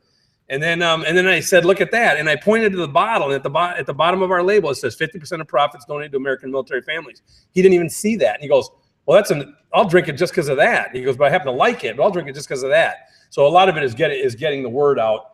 And especially in the Legion clubs, that patrons who, hey, I'm not a Legionnaire, but I hang out here. I want to support this organization. Well, stop drinking that Budweiser, which is owned by a Belgian company and doesn't donate 50% of its profits to the American Legion, and drink Founding Fathers. So we're talking about conversions. I'm an evangelist for this. Close the door. I'm a Southern Baptist preacher in my part-time. Just kidding. So, but I get passionate about this, and I talk to people, and I'll go up, and I have to have a couple Founding Fathers myself before I'll do this. But I'll go into a bar and I'll say, "Hey, you're drinking a Mick Golden Light there. Can I tell you something? That's owned by Anheuser-Busch, and Anheuser-Busch about 7 years ago was sold to a Belgian company. Did you know that? No, I didn't know that. Miller is owned by a South African company. Coors, when it's sold in Canada, is owned by Molson, so it's Canadian. And when it's sold in the U.S., it's joined with Miller. So a month ago, who bought Pabst Blue Ribbon? Pabst Blue Ribbon was sold to a Russian company a month ago. So when you're drinking a PBR, which is a good beer, and I like it, and I drank a lot of them over my lifetime. I don't anymore because I work for Founding Fathers. And I support American military families with my purchase. But PBR, believe it or not, the Pabst Blue Ribbon is owned by a Russian company. And I understand that fact that we're American, Founding Fathers headquartered in Minneapolis area in Long Lake. We brew in Rochester, New York. We're totally American. That resonates with some people and doesn't with some. But I want to remind you of that. Amber Lager, light, and the pale. We got all 3 flavors. Let me breeze through this and wrap up here. I don't have to. A lot of these slides, this PowerPoint was shown to the Pennsylvania Fall Conference a couple of weeks ago. And so a lot of it is extra information that you all have seen already. But essentially, the beer, by the way, that Beer Advocate on the bottom there, Founding Fathers ranks a 69 in Beer Advocate. That's a bunch of beer guys sitting around drinking beer and giving it a rating. Coors Light rates at 50, Miller Lite 53, Budweiser 56, Bud Light 47. So I no longer buy, I understand people are used to a certain beer, but I no longer buy the fact that, well, I just really like Bud Light. Well, try Founding Fathers Light, and it might have a little more bite to it because it has a little higher malt ratio. But the point is, the beer guys out there are saying our product's really good. And that's important because no matter what your cause is in this business, if the liquid wasn't good, you'd be dead in the water. So we want to make sure. I've had bar owners, civilian bars, Eagle Street Grill right across from the XL Center in St. Paul. One of the 2 owners, Kevin Geisen, he said, I like what you guys are doing, but I'm putting this beer on tap in my bar because it's good. I gave him some, he took it home, he drank it. He goes, this beer is good. He goes, I'm not going to sell a crappy beer that's going to cure world cancer and world peace. I don't care about that. I mean, I care about it, but I got to make a business. I got to make a living here, and your beer is good. Better beer, better cause. There we are, a historic. The fact that we're able to put the American Legion logo on our stuff and vice versa. And this is stuff for the bar managers that we're going to talk to them about, like the tap handle, which is a nice little billboard for us, and glassware, coasters, et cetera, et cetera. Tap handle placement is key. So when you're talking to your bar managers or when you're getting the post commanders to talk to the bar managers, A very easy way to go is, hey, we'll take a case of all 3 bottles and then decide what we want to put on tap, but we really want that tap handle placement. Best practices, and again, national leadership, they're on board, of course. The department is very much on board in Minnesota. And then the district participation, post buy-in, post commitment, and innovation. And that's where it's just moving slower than we had wanted. And wherever, here's the great thing about this, and for me, going forward with this, everywhere we tell our story, it's well received. Nobody has ever said, given us an objection on the fact that we taste good, cost the same, totally American, and we're donating half our profits to the American Legion. I don't get any resistance. Once the story's told, the trick is getting the message out and getting that communication out there.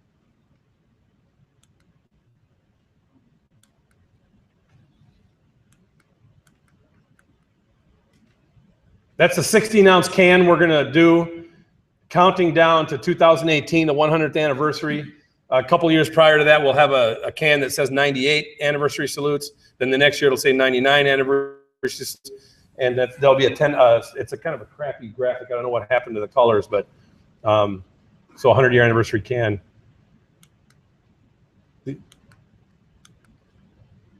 So again, just to summarize, iconic brand and heroic commitment to patriotic cause, artfully brewed with superior ingredient taste profile. Already talked about that. We're priced the same as the other domestic premiums. That doesn't always show up at the liquor store level. Liquor stores are taking our beer and they're like tasting it and they're like, this tastes a little better. We're going to mark it up a little higher. It's got pictures of dead presidents on the bottle. It looks like Sam Adams. It looks kind of like a craft beer, and they're marking it up and making a little more margin themselves. But our price to our wholesalers is the same as what they're buying Bud Miller and Coors for. So again, tap handle placement is essential to build awareness. And Founding Fathers is committed to a true partnership at all levels with America's Veterans Service Organization, which is the American Legion. I want to thank you again for having me up here, and I'll be hanging around later if anybody's got any questions, but we need to go out and get this done. There isn't, again, I'm passionate about this.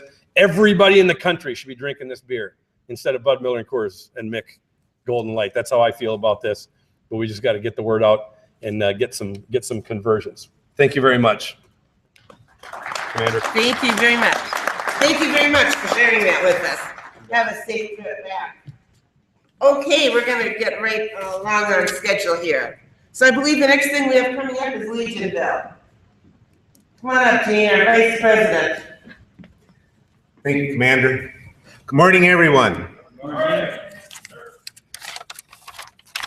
Wayne Gilbertson couldn't be here today, so he asked if I would talk a little bit on Legionville.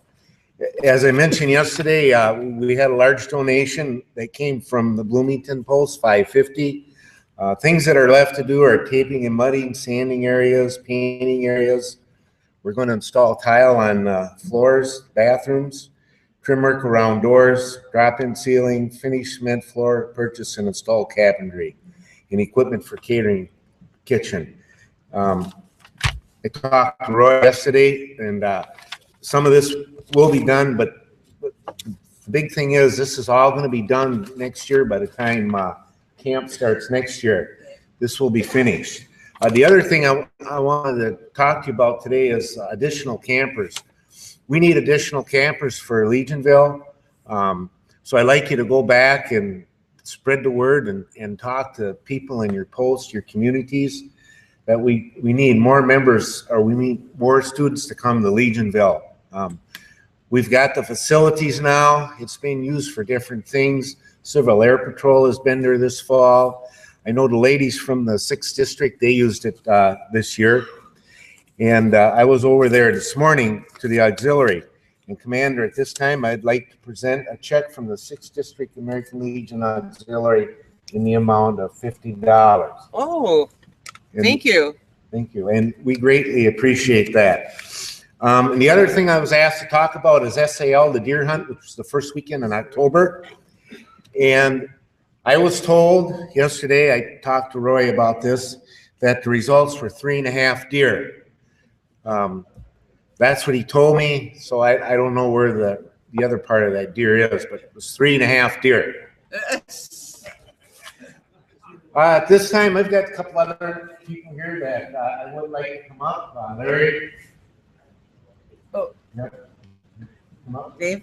Dave, come in. Yeah, Dave Okay, Jabrava. thank you, Gene. I've just got a couple of items. I want to thank everyone that attended Legionville Camporee and supported our fish fry up there. This year we raised $2,100 and not some odd dollars, and we decided to donate that to the ceiling fund in the new building. I think that Dick Horn has the money from that yet. And also, I wanted to announce Work and Play Month all next May. We need help up there to get the camp ready for the school patrol training. The Voyager 415 from St. Cloud goes up there the third weekend in May. We spend about 3-4 days there. We bring our campers. We have a good time, but we do a lot of work. And we really could use some more help up there. And if you even got just a day or a half a day to drive up there and help, Roy will be there and he'll tell you what needs to be done. Thank you. Thank you very much. We'll see if I can get up there some of that time too, you know? Yeah. Morning. We made a presentation earlier, just to reiterate it. The first district does know where the beef is, and our steak fry out there was able to raise and donate $785 this year. Was well attended, and thanks to all of you who come. In addition to that, we had a closest to the pin golf tournament, and Jim out here, his grandson was closest to the pin. I think we made a permanent golfer out of him. Rumor has it he's going to come back and challenge us. The proceeds of that went to our expert guide for the snipe hunt, and he in turn is donating that all back to Legionville, and that's also going to your seating fund. So thanks for your help, and see you again next year. Okay, thank you very much. Well, with that, should we find out if anybody has a donation for Legionville? On behalf of the 10th District and our pig roast for Legionville, we have a check for $678 for Legionville. And also on behalf of BD Humphreys Post 323 Clearwater, we have a check for $300 also. Yay! Thank you very much. Thank you. Yeah, as you notice, we keep giving these to Randy. I'll make sure they get to the office. Hello there. Hi there. The Buffalo Post would like to donate our third $10,000 check. Yay, Buffalo. Please tell them thank you. Thank you. I had a great time at their membership dinner. Pardon me? Oh, I'm sorry. Here I am talking. Want a better picture? For $10,000, they should get a better picture. Okay. Okay, is that it? Any other checks? Sorry about that. Oh.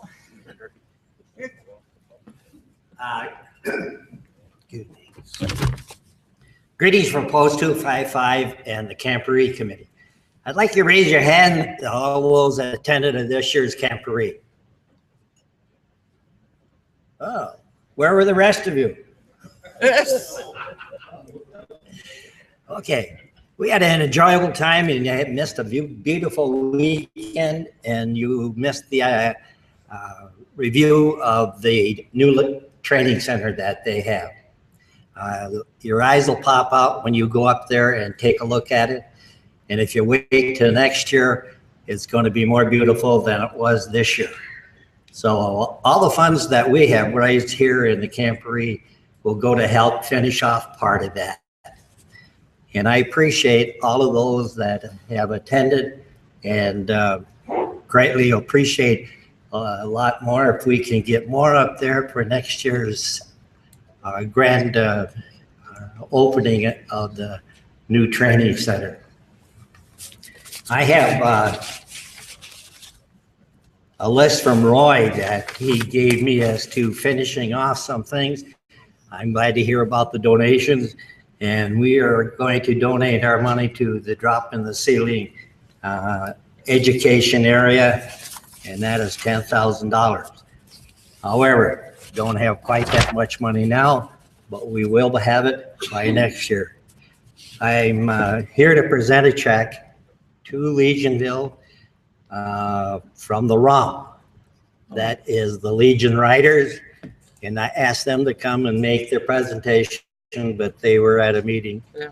So I have a check here for $530. Okay. And from all of you that came to Legionville, I appreciate it.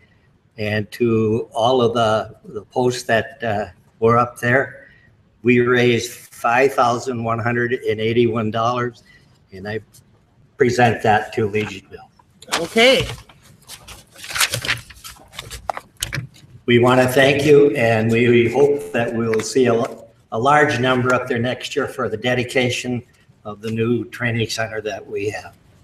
Thank you, Commander. Thank you, Jay. This is our vice. On behalf of Post 255 and Brainerd, we'd like to thank, and for the 6th District, thank Jay for running that program. He does a great job. Yes, he does. And this was 45 years? Yes. 45 years, he just completed at Legionville, and he was going to get out. He's agreed to stay for one more year. 46 years. I think that deserves a round of applause. Thank you, Jay. I thank everyone. I do it for Legionville and not for myself. So thank you. Okay, Okay, is that complete? that's complete. Thank you, Commander. Thank you to everyone who has donated today. It's greatly appreciated. Thank you. Thank you. Okay, let's see, Legionville Commanders Project. Who do we have up here? Tom Furman? There you go. Thank you, Commander. This is part of the Strategic Planning Committee report, and part of this, I already did read some of it to the DEC the other day, but once again, in case you forgot it, but I want to thank Commander Moon for the opportunity to be part of the Strategic Planning Committee once again. The Commander was in line to be chairman of the committee this year, but Department Commander takes precedence, so I was appointed to take her place for a one-year appointment, one-year term. The committee recently met and set an initial goal to work on bringing open items to fruition and formulate formal recommendations to present to the DEC or appropriate committee. Now, two of the top active items that are still that we're still working on right now was the call-in structure and training. But we're planning for committee members right now to attend the upcoming district midwinter conferences to present, explain, and get input on recommendations for cost-saving changes to the current department call-in structure.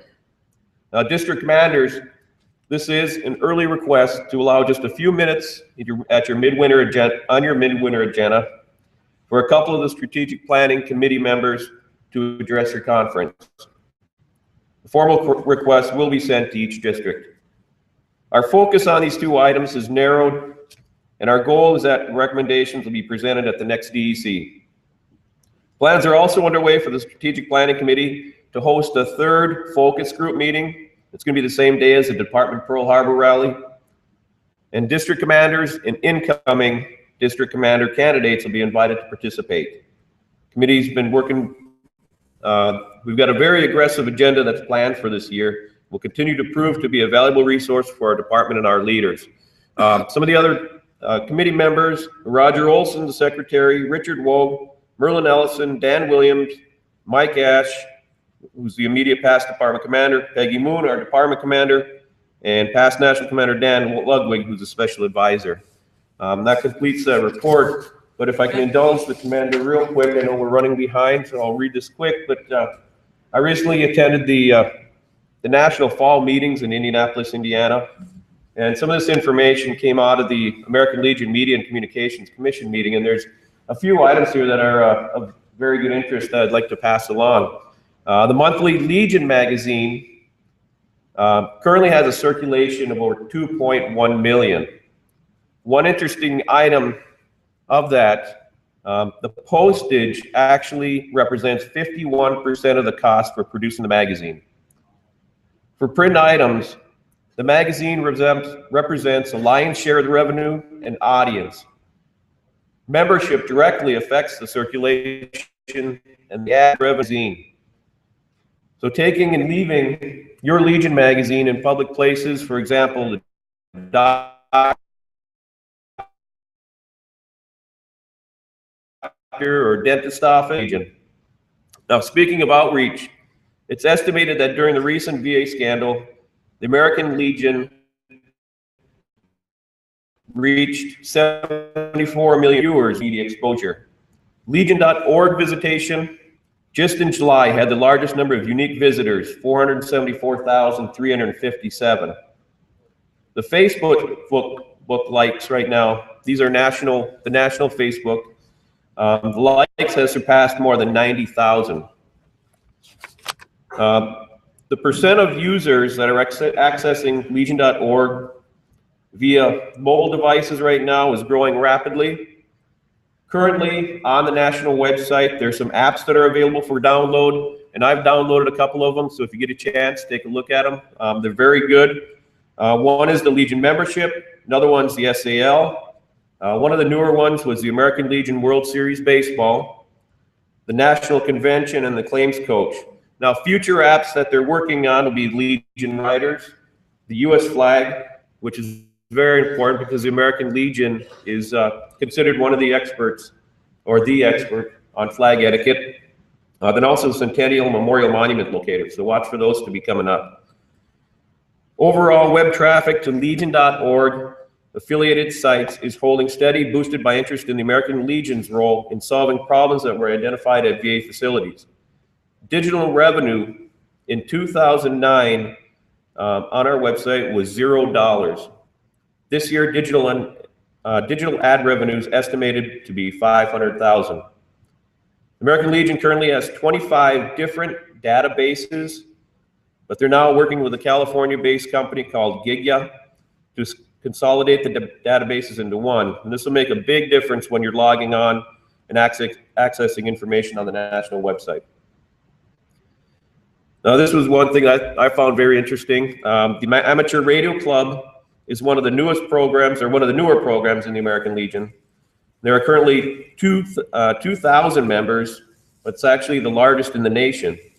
There's a brochure available from National, and there's also a YouTube video on the website that's very interesting.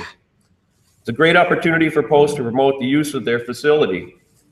We've got a lot of veterans who are involved in communications in the military, and the amateur radio operators play an important role during natural disasters.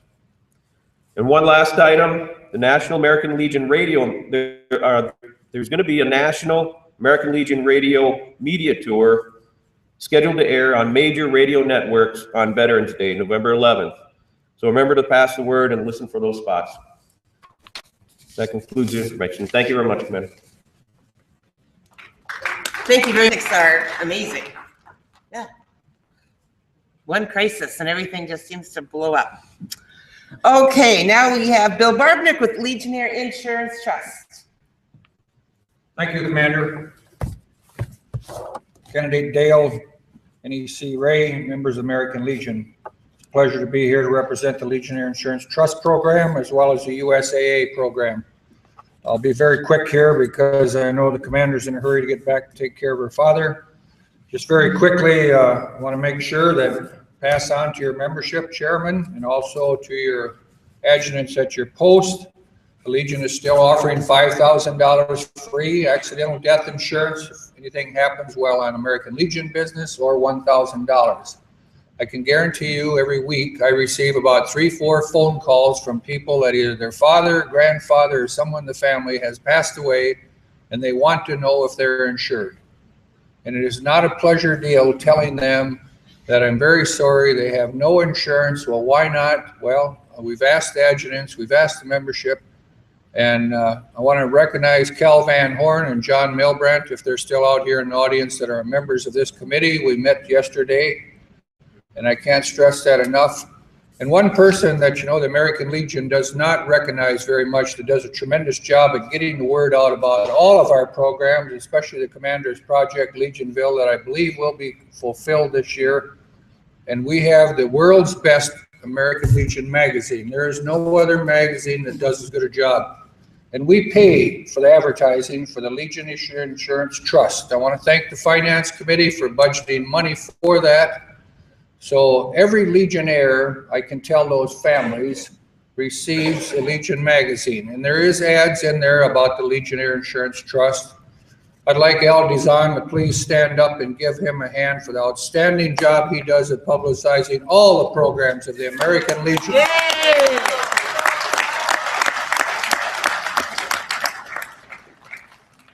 And I can tell you another one, we're all here traveling. I don't think there's anybody sitting in the audience that lives in Monoman right here that I can see.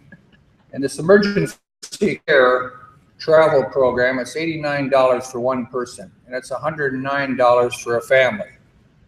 I used to say I'm not selling insurance. I am highly encouraging each and every one of you to take a hard look at this. If anyone has any problems, I'll tell you, $109 will be reimbursed. If you end up spending another day here or you have an accident on the way home and need some assistance. So I thank you. I could go on in details about it, but I will not. I would like to give you the toll-free number, LIT Insurance Company, and that is 800-235-6943. There are quite a few of these brochures out on the table. I will leave them there because I will stay till the last person leaves today, because I've been informed by my wife that we will not be leaving till everything is done. And I want to tell you, last year, thanks to the Legionnaire Insurance Trust, Minnesota received well over $100,000 back in dividends. But they are under the same program as the rest of us. With the decline in membership, they're also declining in policies. So that means less revenue. I want to also tell you, because they do not have a representative here, but I do not represent, but I do firmly believe in the USAA policy that the national organization has signed on. It has been very beneficial to our department. We will receive this year probably another check for close to $40,000.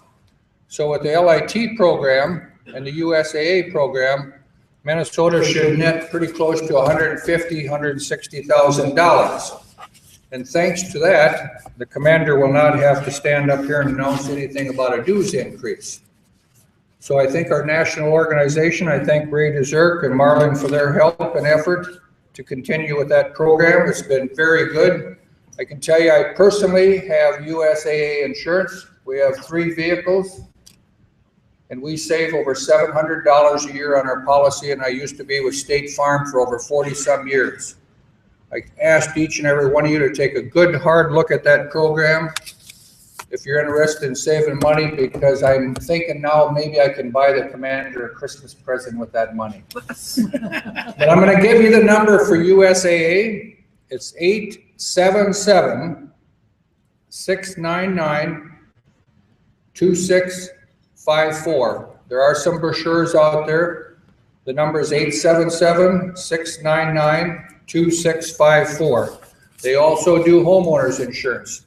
We also receive a kickback from that. So I just want to, in closing, I want to thank you very much for Commander. Thank you for the fall conference. It's been a very good convention so far, or conference rather. The convention's coming up in July. And if anyone has any questions, I'll be around here gladly to answer anything I can do. I look forward to going to some of your midwinters and some of your district conventions. And please, please consider making sure that people are notified. I know in our post, everyone gets a copy of that. And a lot of them have newsletters, you have district newsletters. I would really appreciate it if you can put that information out. Thank you. Thank you very much, Bill. I'll look forward to that Christmas present. I can attest, Carl and I have USAA, and we have had on our homes and our cars since active duty days. And they've always been wonderful for us. We've enjoyed them very much. We placed the roof on our house once because of hail damage. No problems whatsoever. So, okay, that's enough of commercials. Pat Logan, you're going to tell us about membership, aren't you? Yes, I You got some good stuff? got good stuff. Yay! Thank you very much. Before I get into the good stuff, I'd like everybody to stand for a second and uncover.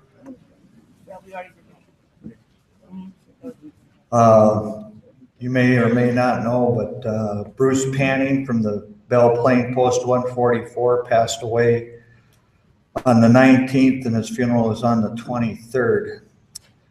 He is a fabulous man for the Belle Plaine Post and did a lot for the American Legion and the 3rd District. I was also just informed that Mel Stoppelman from the Sauk Rapids Post passed away last night too, if you don't know that. So I'd like to just take a moment of silence and pay respects to those gentlemen.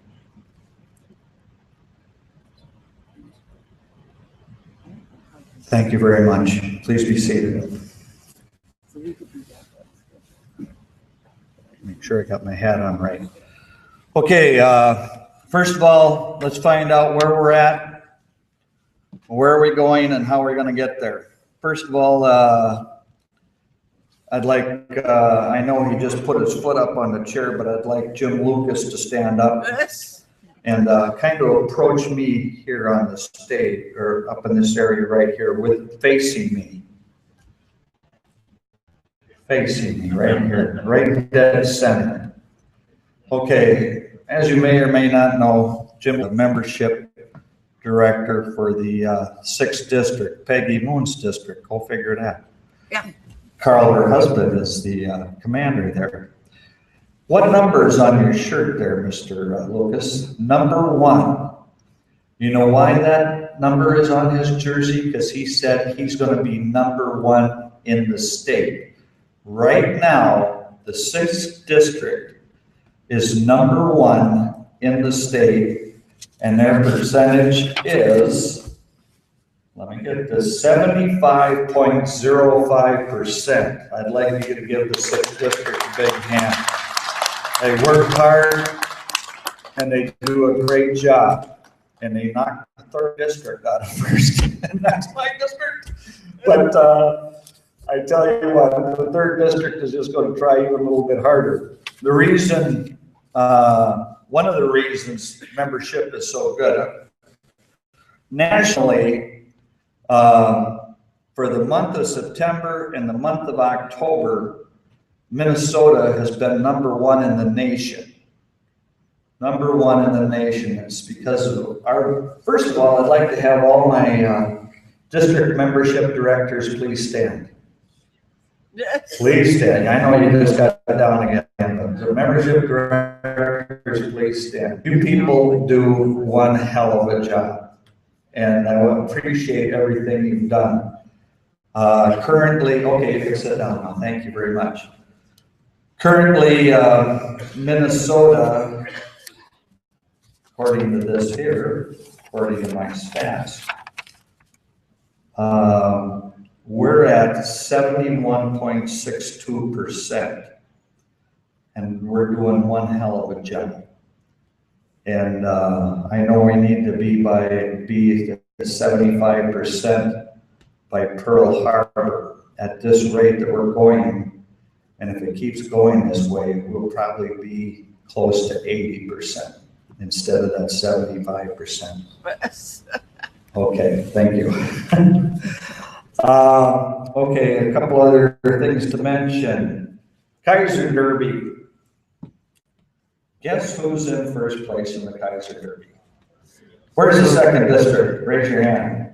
2nd District, numero uno, at 128. Your closest competitor is the 9th District at 92.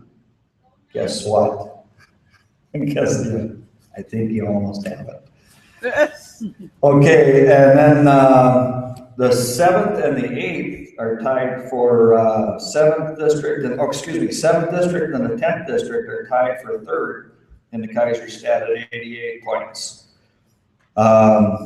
Tremendous job, very good. Okay, one other thing, just a reminder, December 6th will be the Pearl Harbor Rally. We're expecting some good things there. Rumor has it the farm barn is going to have an animal coming that direction there for the last place person that ends up in last place for membership. I think we had a chicken the last time, and the rumor has it a goat will appear for this next one. So try not to be in last place. And speaking of last place, where's the 5th district? Of course they left, but no, they didn't. There's Dennis right there. Dennis, you are no longer in the last place after this week. Okay, you guys moved right out of last place. That chicken meant something to you, didn't it? You don't want to get that again. Okay, so one other thing that we need to talk about is what we're going to do for membership for this state and maintaining what we need to maintain and jump forward. As you know, as we get close to that 75 and 80%, what happens to the state and membership? It just goes like that. It's a slow going. So what we did was we came up with a concept. We have 65 reserve centers and armories throughout the state of Minnesota, 65. We have over 12,000 eligible members just in those armories alone. So we're going to be putting together scout teams. All the districts will be putting together a scout team to go out and visit their armories in those districts, in their districts. I think there's like 6 or 7 armories or reserve centers in each district. We're going to go out to the armories, make a presentation. We're not going to hang around a long time. We'll spend a 15-minute professional presentation letting these people know what the American Legion is all about and why they should join the American Legion. And we'll leave them and we'll pick up memberships there. And the other thing that we're going to do right after that, that scout team will go over to the local police department and they'll drop off the packets that they need for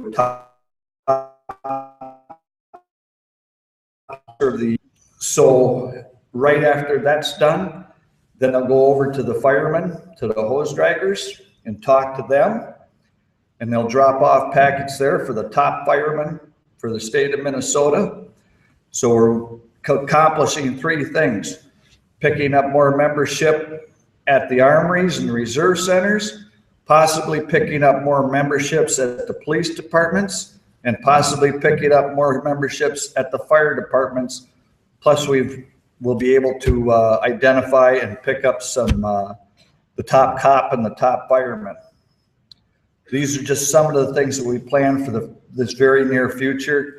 And we get this accomplished, and maybe instead of that flat line that we get towards the latter part of the year, maybe that flat line will start to move up again and be back on top, or remain on top. It's not easy. And I want to thank all my membership directors.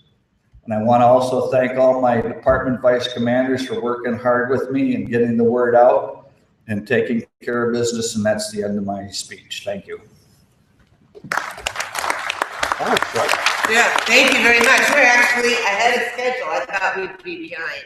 Here, let me take your agenda. No, don't take my agenda. When it comes to membership, we do have a couple neat things done. Bill Johnson, are you in here? You want to come up and talk about your revitalization real fast? The 10th district is getting ready to do a revitalization, and so I'll let Bill address that. And then we have a unique one coming up in March that I'll share with you while we wait for national security, because we're a little early. Oh, it looks like they're coming in. So, go ahead. Thank you, Commander. I'm just up here to say one word. We need help. We need people to come over the 10th district and volunteer as we bring in the national, what they call the ghost list. These are the at-large members from national you'll never see for 2 years. Also, I found out from Lynn Nottage that they also bring up lists of people who have never joined the American Legion, who do not need to transfer.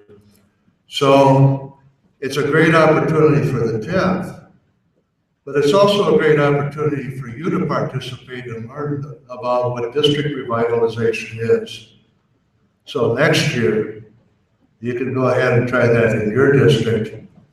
And as your district grows stronger, so goes the department, so goes the Legion. Thank you.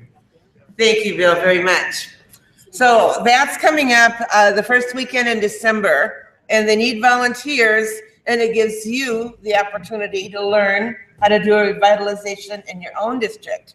Now, when I was down in Indianapolis meeting with all the other state commanders, our national vice commander was telling me about a competition that they did. And it was literally a membership competition. They did it between Kansas City, Missouri, and Kansas City, Kansas. They brought they brought 4 staff people out, and they put 2 on each side, and they did a revitalization to see who could get the most members in a given 3-day time limit. And so I went back upstairs, and I called Randy, and I said, you know what? We have the most potential for new members in the metropolitan area. And we knew that the 4th and the 5th both wanted a revitalization. So I said, how about we make that into a contest? And Pat Logan is going to have them flip a coin, and one's going to be the National League, one's going to be the American League, okay? And we're going to headquarters one out of a post in the 4th and the other one out of a post in the 5th. And I was promised that there's not going to be just people sitting on phones. There's going to be some serious door knocking going on. So I want volunteers from all the districts to come in. Let's help the 4th and the 5th. Let's do what's best for the state of Minnesota. I know that means that the other districts have to maybe beef up their own membership efforts a little bit, because we hope to do some serious adding. But we want to do what's best for the state of Minnesota and what's best for the American Legion. So please, that will be in March.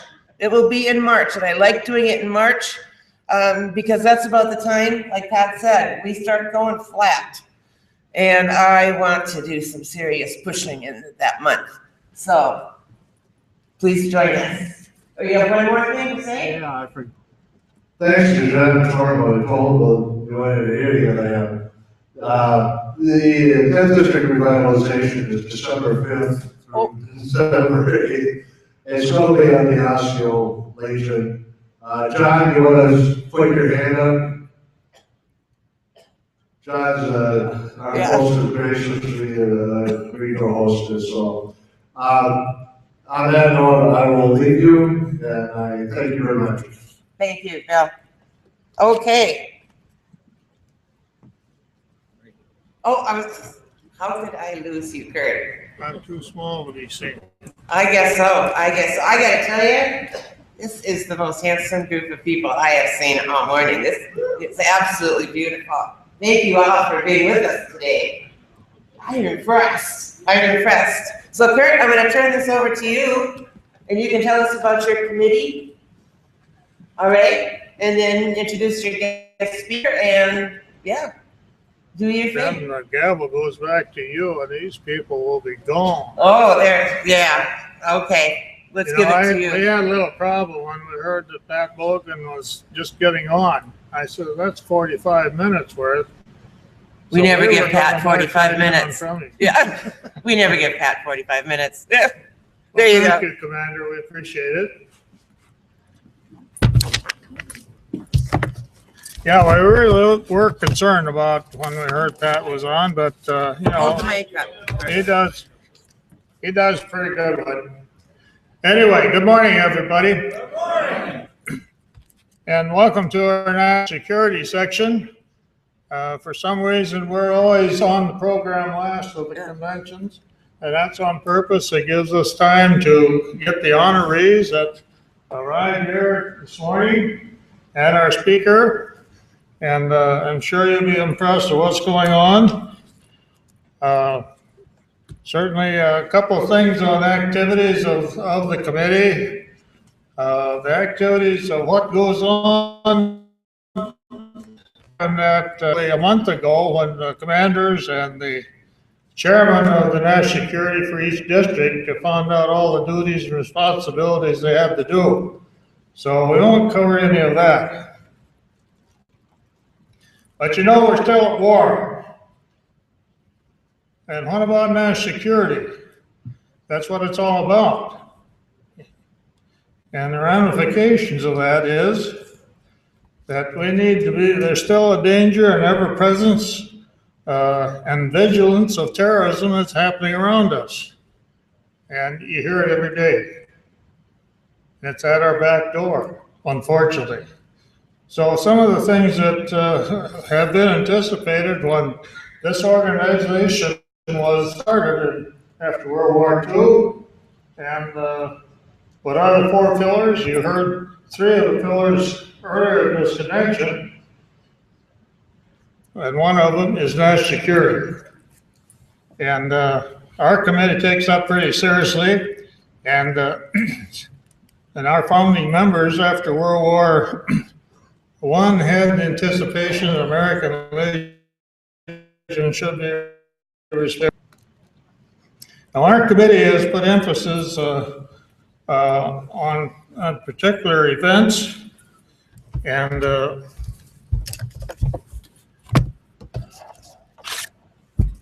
I'm pressing the button already, and I'm not supposed to do that. Oh, there it is. You recognize the logo that we're looking at, every day is Veterans Day, and we talk about the programs that we have in ROTC, giving scholarships. I always mention that you are going to be a veteran as soon as you enter active duty in the Title X program. And when you wear the cap, it says, you know, I look out here, the only thing official out here in uniform is the cap. The rest of you are dressed in shorts and running. No, you're not that way. But only official uniform is the cap. And we expect a lot of those people that receive the awards will remember what they got from the cap a long time ago as a student. So we're going to have a brief synopsis by our committee regarding what their activities are. We had, as I mentioned, our national security chairs at Camp Ripley along with their district commanders. And we really bring the district commanders in to find out what their district chairs are supposed to be doing. And unless they know what's going on, it's hard to know what their chairs are doing. Sometimes they don't know anyway, but that's the way it is. We selected the outstanding enlisted nominees at that conference, and you'll see shortly representatives of the selection committees who was selected. I think I'm going to read just a synopsis of their responsibilities and days that they spent on active duty. You'll find out why the committee selected them. So what happens back in the districts by your commander and by your district chair, it's either going to happen or not happen under their leadership. And that's you commanders, you're the CEO for a year. You don't have much time to get your job done. Several months, you know, the commander here is almost half through her job, and so is the district commanders. So I have one comment about an important thing that happened for our committee that happened at the department convention this last July. Somebody said, you know, we're the only state in the United States that has an award in the Reserve and Guard program from the state, from the department.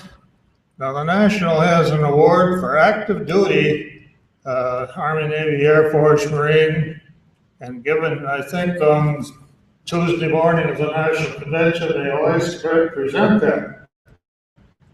But where's half of the force in our military now?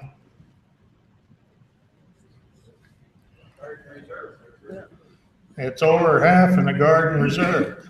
Why don't we have acknowledgement of that on the national scene? Minnesota's been doing that for years. So a resolution was presented by the essential for the establishment of an outstanding and listed award program for Guard and Reserve at the national level. Rationale for this award was that the awards are given to active duty enlisted persons in all services, and some forces come from the reserve components. They should recognize at the national level. That resolution was passed at the department convention and was sent to the national, where it's been referred to, I think it's the Internal Affairs Committee, and they're requesting further information on how to establish it and incorporate it. And I think the next year's commander is kind of aware of that, sir. Anyway, the important thing, it was not turned down. It's incumbent upon us to send more information on it, and we would like to see that, because they're important Reserve Guard people in every state in the United States, and they deserve that kind of recognition if we do it for the active duty. So that's an important thing. You know, as a professor at the university, I'm used to speaking for 50 minutes and then taking a break. But I'll cut it for 5 minutes and hear what the other people have to say on this one. So the next one, I've got control.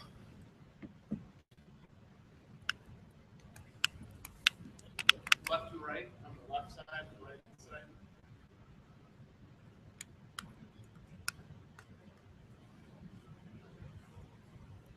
There you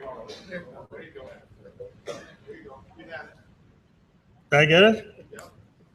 Push the button. You did, and then yeah, then it went back. I'm pressing the left button, right? Okay. All right. The programs that we're talking about are primarily the Outstanding Enlisted, Beyond the Yellow Ribbon Program, Civil Air Patrol Awards at POW, and the Junior and Senior ROTC program. So the first one on that one will be the Outstanding Enlisted, and JBB, you're up to bat, as Pat would say.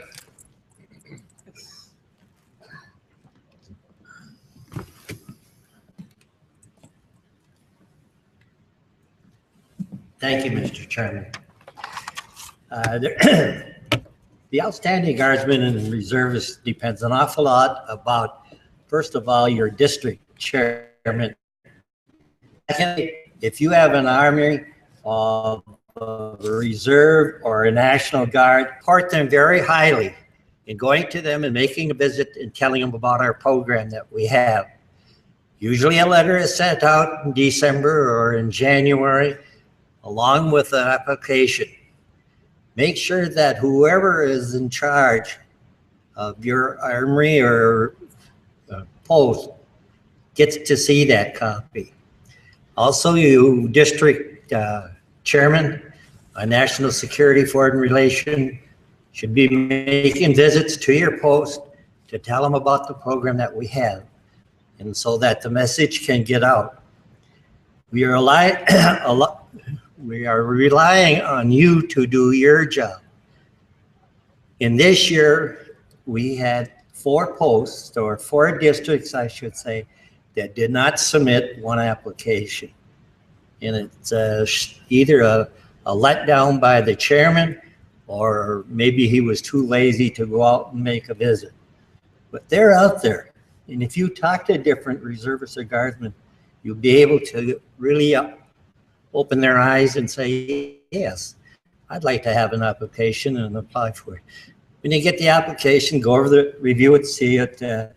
It's all filled out completely and it's legible, and any attachments to it are made to it. It's sent in so that we can review it up at our meeting that we have in the fall of the year. So presentations can be made at the fall conference. At the department convention is really a sort of a cutoff time about the applications, and make sure that you make a follow-up and review it very carefully. There's, I'm just going to throw a figure out. I think it's 10,000 guardsmen out there in the state of Minnesota. We got about 3,000 reservists in the state of Minnesota. And the reserve could be either Army or Navy or Marines, National Guard, or the Air Guard, or whatever it may be. You have to make a visit to those posts or units that you have. And also, if it's an individual that lives in another town, but he trains in Minneapolis, make contact with him if you know him to see if he'd be willing to make out an application. You can live in Minnesota and you can fill out the application, or you can live in Minnesota and train someplace else. You can make out an application. Or you maybe know of somebody that lives out of the state but trains in Minnesota, is eligible to complete the application. So they're out there. It's just a matter of people getting up, going out, making visitations. Put an article in your district newsletter, or put an article in your regular weekly newspaper that you may. We are depending upon you people to help us by getting the applications in so we can review and select an outstanding guardsman and reservist. I thank you. Okay, thanks, Jay. You have a passion for that program, and we hope that you can follow some of the guidelines he's talked about. The next is talking about Beyond the Yellow Ribbon. And Lady Jane Olson, would you come up and give us a rundown on that and what's happening? I know that 3 years ago, this organization voted to support the Yellow Ribbon program in Minnesota, where it all started. So give us a spiel. Okay. Good morning, and it's great to see those of you here. I'm sure you've heard of Beyond the Yellow Ribbon. It is a comprehensive program that creates awareness for the purpose of connecting and their families with community support, training, service, and resources. This is done by creating awareness through the Yellow Ribbon Community Campaign, connecting and coordinating organizations, agencies, and companies. Also delivering a service of formal Yellow Ribbon training events, also providing an opportunity for Minnesotans to support service members. Beyond the Yellow Ribbon is united to bring service members all the way home. A Yellow Ribbon community unites all areas within a community to create a comprehensive network that connects and coordinates agencies and organizations, resources, and employers for the purpose of productively supporting service members and their families. Wondering how you can get started? The journey begins by asking the question, what can we do? Then develop a sustainable action plan for the community that supports service members and their families. A wife of a Minnesota service member said, "Each time my husband is deployed, I reach out to my family and friends. To know I could have reached out to my community would have made all the difference." Wondering how you can get involved? Get involved by finding your local network by connecting a family assistance center. They are located all over the state of Minnesota. God bless America. God bless the American Legion. Thank you.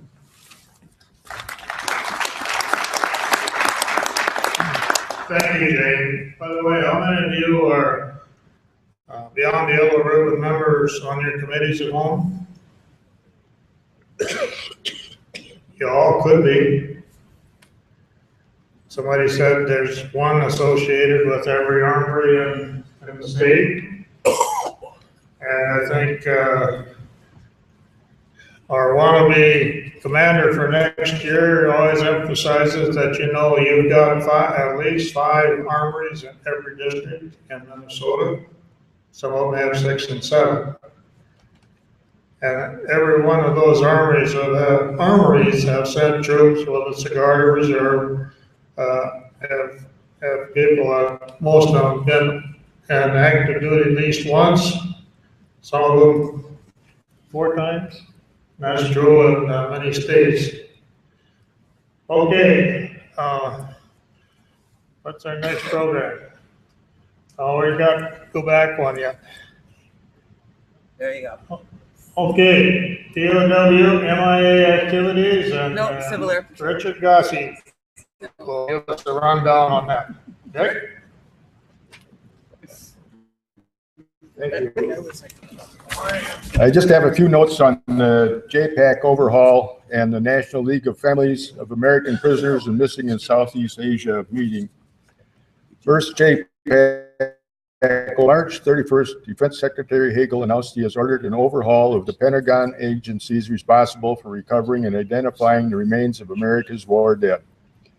Reorganization seeks to consolidate the mission, improve efficiency, and increase the number of remains identified by the 2 key agencies charged with POW MIA accounting measures: the Defense Prisoner of War Missing Personnel Office and the Joint POW MIA Accounting Command. An Armed Forces medical examiner working for the yet-to-be-named agency will be the sole DoD Identification Authority, will oversee operations of the Central Identification Laboratory in Hawaii, as well as those in Omaha, Nebraska, and Dayton, Ohio.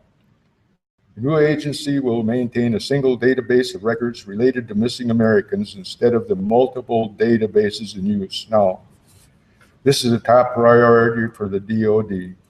There is no greater sacrifice a service member can make than by dying for this country. We want to honor these heroes by bringing them home. No date has been set for when the new agency will be stood up, but it will be led by a civilian appointed by the president. And now the National League of Families, American Prisoners and Missing in Southeast Asia meeting from August 13th. Total U.S. MIA are 83,193. 73,539 are from World War II, 7,881 from Korea, 126 from Cold War, 1,641 from Vietnam, and 6 from Iraq and other conflicts. From the Vietnam War, there are 1,275 missing in Vietnam, 306 from Laos, 53 from Cambodia, and 7 from the China territorial waters. Although first undertaken in northern V-85, joint field operations have dramatically changed and now are increasingly effective. Vietnamese officials are participating with greater seriousness and professionalism, achieving increased results. The greatest obstacle to increasing accounting efforts are too few qualified scientists to lead recovery teams and unreliable funding that has caused U.S. cancellation of scheduled operations, thus sending mixed negative signals to Laos and other governments. These problems are being addressed by the complete reorganization directed by DoD Secretary Hagel. Renewed working level efforts may enable significant gaps in information to be filled. That's my report. Thank you. Thank you, Dave. I got the word here, if you don't leave out the past chaplain in this order of business, there's a reason, but Jeremy, let's put up the state and we'll have the Civil Air Patrol next. And where? You ready? You're always ready, all right? Anyway, there's a plane, so that must be your calling, Don. That's it. Welcome, Don. Thank you, Kurt. I had intended to have the microphone here and flip the pages as I went, but now I got a microphone in one hand and the flipper in the other hand. I think what I'll do is just, I'll do it right from there, if that's okay. Now, at the Camp Ripley, I read the history of the Civil Air Patrol, and I thought it would be kind of neat if I put it on a PowerPoint. I didn't know anything about PowerPoint. I knew I had it on my laptop. So I went home and said, I'm going to give it a try. So if it doesn't look very professional, it's because it isn't very professional. It's me doing this, so forgive me. We'll give it a shot. I want to talk about the Civil Air Patrol. How many have heard about the Civil Air Patrol? Good, good. How many have been in the Civil Air Patrol? Good. A few hands going up. That looks a lot like the J3 Cub that I sold in a lot of years ago. And I think some of them are still flying. Either left or right here? Either way? Should be right. Like that? Yes, sir. Okay. The Civil Air Patrol was started in the late 30s. There's 150,000 people, volunteers with a love for flying the organization. Where they could put those and defend their country. The late 30s, war is coming. The result, the Civil Air Patrol was born a week before the attack on Pearl Harbor. Thousands of volunteer members answered America's call to national service and sacrifice by accepting and performing critical wartime missions. It was assigned to the War Department under the jurisdiction of the Army Air Corps at the time. It included logging more than 500,000 hours of flying, sinking 2 enemy submarines, and saving hundreds of crash victims during World War II have been well documented. After the war, a thankful nation understood that the Civil Air Patrol could continue providing valuable services to both local and national agencies. And you see by the picture, they weren't all men flying these airplanes. So in July 1946, President Harry Truman signed law creating the Civil Air Patrol as a benevolent nonprofit organization. It took a couple of years before Congress reacted. Looks like nothing has changed. 2 years, Congress finally passed a law permanently establishing the Civil Air Patrol as the auxiliary of the brand new United States Air Force. 3 primary missions were set forth at that time: aerospace education, cadet programs, and emergency services. Civil Air Patrol's aerospace education efforts focuses in 2 different audiences: volunteer Civil Air Patrol members and the general public. The programs ensure that All Civil Air Patrol members, seniors, and cadets have an appreciation for the knowledge of the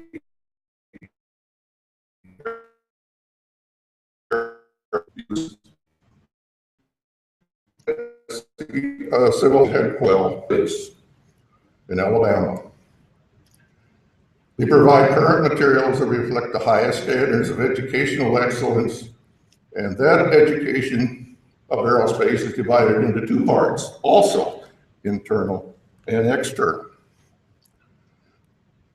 They provide materials that reflect the highest standards of educational, let's move on here. The internal aerospace education program has two parts as well, cadet and senior.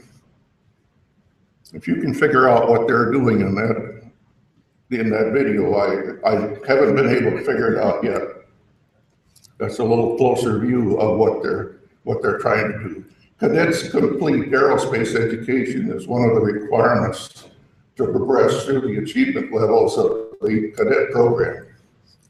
Senior members have the responsibility to become knowledgeable of aerospace issues and the aerospace education program that CAP provides. The external aerospace program conducted through our nation's educational system. Each year, Civil Air Patrol sponsors many workshops in states across the nation, reaching hundreds of educators and thereby thousands of young people. These workshops highlight basic aerospace knowledge and focus on the advances in aerospace technology. And the Civil Air Patrol's aerospace education members receive more than 20 free aerospace education classroom materials.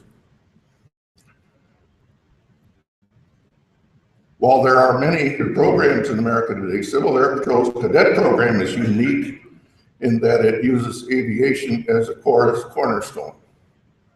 Thousands of young people from 12 through age 21 are introduced to aviation through the Civil Air Patrol's cadet program. It allows young people to progress at their own pace through a 16-step program, including aerospace education, leadership training, physical fitness, and moral leadership. Cadets compete for academic scholarships to further their studies in fields such as engineering, science, aircraft mechanics, aerospace medicine, meteorology, as well as many others. And those cadets who are in this program and earn cadet officer status, they enter the Air Force as an E3, Airman First Class, rather than the E1, Airman Basic. Each year, cadets have opportunity to participate in special activities on the local, state, regional, and national level. They have an opportunity to solo. Others enjoy traveling abroad for the international program, and still others assist at major air shows throughout the nation. So growing from World War II experience, the Civil Air Patrol has continued to save lives and alleviate human suffering through a myriad of emergency services and operational missions. Perhaps best known for its search and rescue efforts, Civil Air Patrol flies more than 85% of all federal inland search and rescue missions directed by the Air Force Rescue Coordination Center at Tyndall Air Force Base in Florida. Outside the continental United States, Civil Air Patrol supports joint rescue centers in Alaska, Hawaii, and Puerto Rico. So how effective are the Civil Air Patrol missions? Nearly 100 people are saved each year by Civil Air Patrol members. I was surprised to read and hear that. Another important service Civil Air Patrol performs is disaster relief operations. They provide air and ground transportation and extensive communications network. They fly disaster relief officials to remote locations and provide manpower and leadership to local, state, and national disaster relief organizations. They've got formal agreements with many government and humanitarian relief agencies, including the American Red Cross, FEMA, Federal Aviation Administration, National Transport, and the U.S. Coast Guard. They fly humanitarian missions, usually in support of the Red Cross, transporting time-sensitive medical materials like blood and human tissue in situations where other means of transportation are not available. Air Force support is hardly surprising that the Civil Air Patrol performs several missions in direct support of the U.S. Air Force. Specifically, Civil Air Patrol conducts light transportation, communication support, and low-altitude route surveys. They provide orientation flights for Air Force ROTC cadets. Joint U.S. Air Force and Civil Air Patrol search and rescue exercises provide realistic training for missions. Civil Air Patrol joined the War on Drugs in 1966. And I'm going to move a little bit faster here. Minnesota wing of the Civil Air Patrol. The Minnesota wing is one of 52 wings in 50 states. Puerto Rico, Washington, D.C., headquartered in Inver Grove Heights. 23 squadrons listed on the Minnesota wing website. World War II cadets have been honored at 100. This gal took her first Civil Air Patrol flight in nearly 7 decades.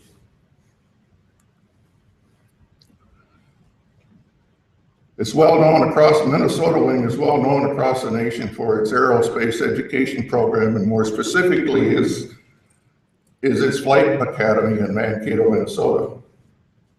Each year, cadets from Minnesota and as far as California come to the academy.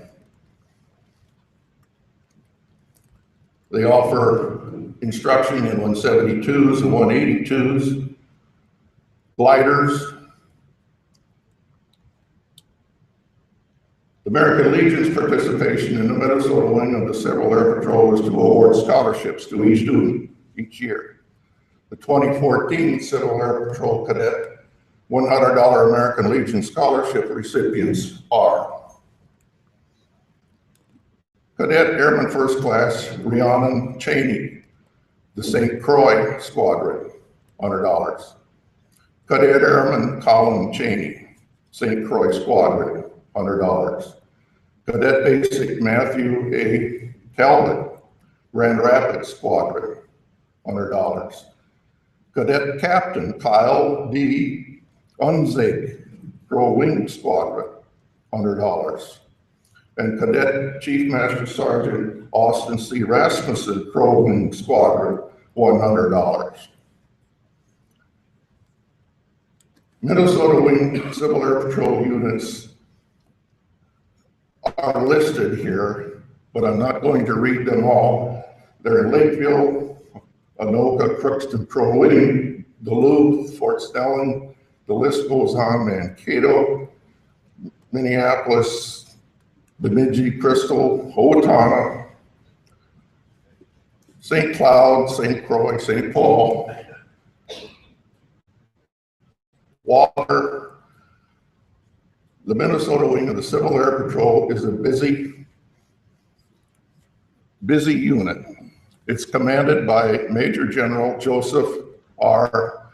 Vasquez.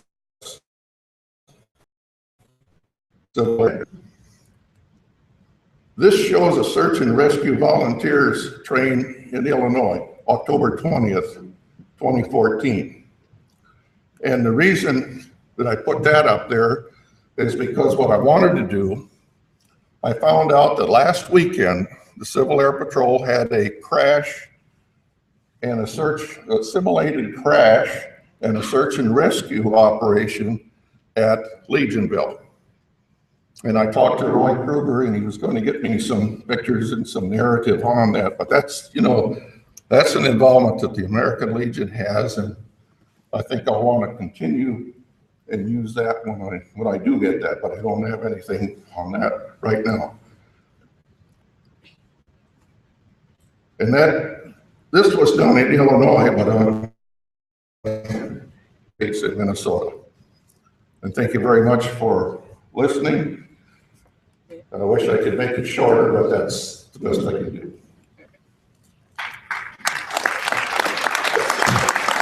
Okay, thanks, Don.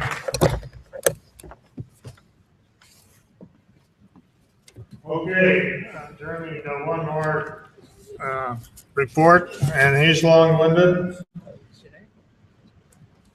It's the ROTC program. And Don mentioned that the Civil Air Patrol, or give 5 $100 scholarships. That's in your bylaws for Minnesota bylaws. There are $750 per program in the senior ROTC program, which there are 7 of them, given to each program, Army, Navy, Air Force, whichever school, public or private university that offers ROTC. So we provide scholarships in the tune of $5,200 every year to universities that have ROTC in their programs. Those are staffed by active duty officers and NCOs.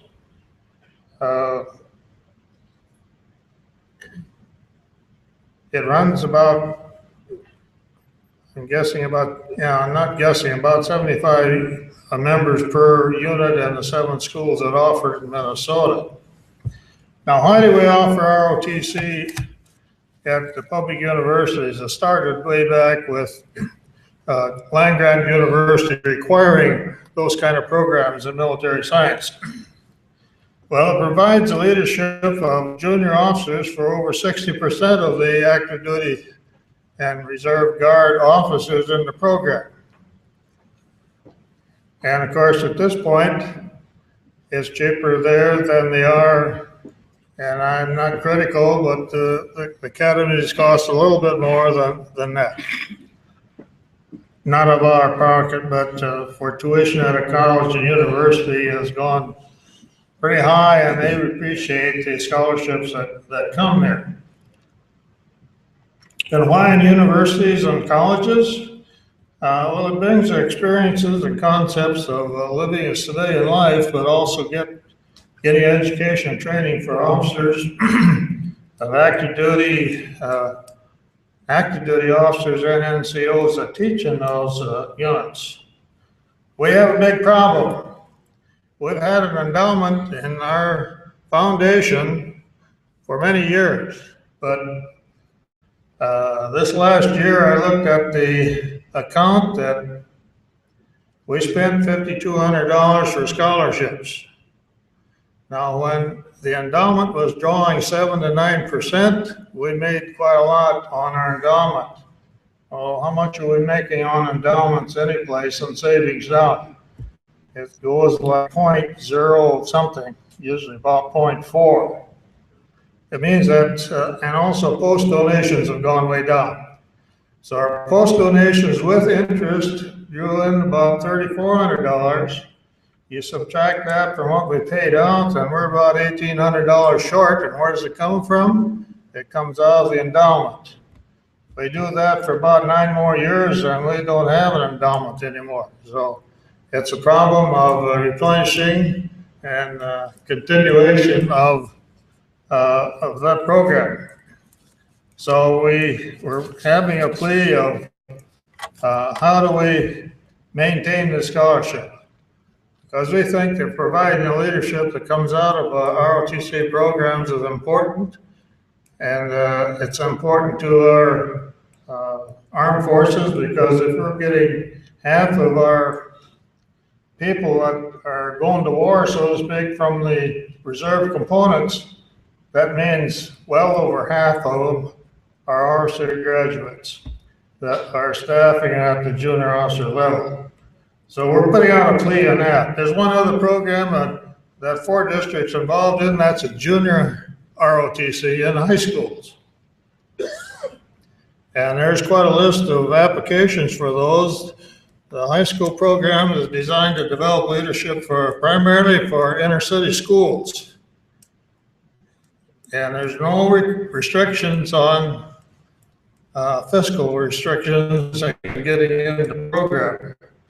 Those are staffed by retired officers and NCOs that have been out of retirement for 5 years or less. They figure that anybody's out over 5 years probably isn't up to speed of what's going on to teach those kids. The districts here in Minnesota, 3, 4, 5, and 8 have schools there.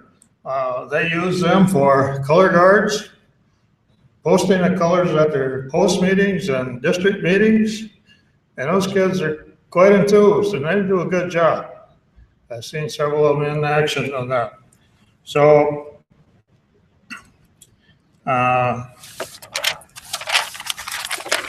concludes my report. I could go on for quite a while. I've given a lot of ROTC program, scholarships to the local universities in the Twin Cities, and you know, it's a good time to put the cap on.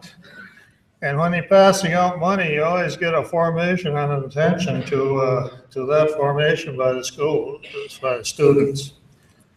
That concludes our presentation regarding the activities of the committee. And now, an important thing is coming up now. And, it says right up there on the screen, we're going to present the awards. So,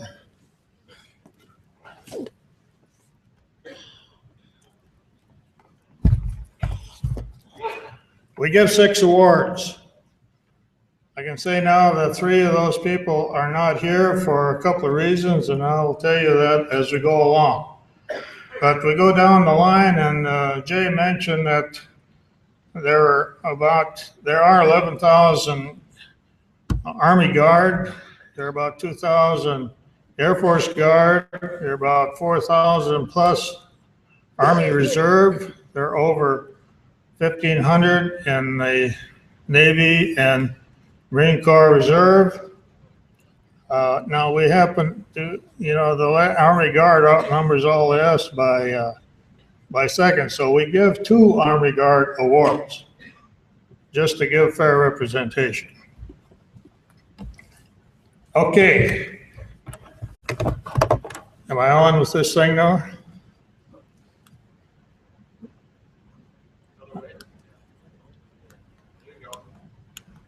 How about that one? Okay, our first awardee is not present. Staff Sergeant John Angelo, Army National Guard member, the Joint Forces headquarters in St. Paul. Is sponsored by Post 577 of 4th District, and that's Arcade Fall. This photo shows that he is a photojournalist. He has a BS degree in mass communications, a minor in marketing, and then almost down the line here, he is also went to Army Airborne Parachute School in Fort Benning. Now, I don't know if he takes pictures on his way down, but he's qualified to do it. Anyway, representing awardee and Commander, I would like to have you present this award to his nominator, Lance Eichel, and he's here as the 4th District. Where's that? Where do you want to go? Okay. He's the 4th District National Security Chair. Yeah. They told me that Lane, you can make it because they have a wide angle lens on it. There he is, and he's sweet. Go ahead. Okay. You're welcome. Congratulations. And we understand that they have made arrangements to their home armory that there's a presentation in front of the troops next week. Good. To make this presentation. That seems fitting.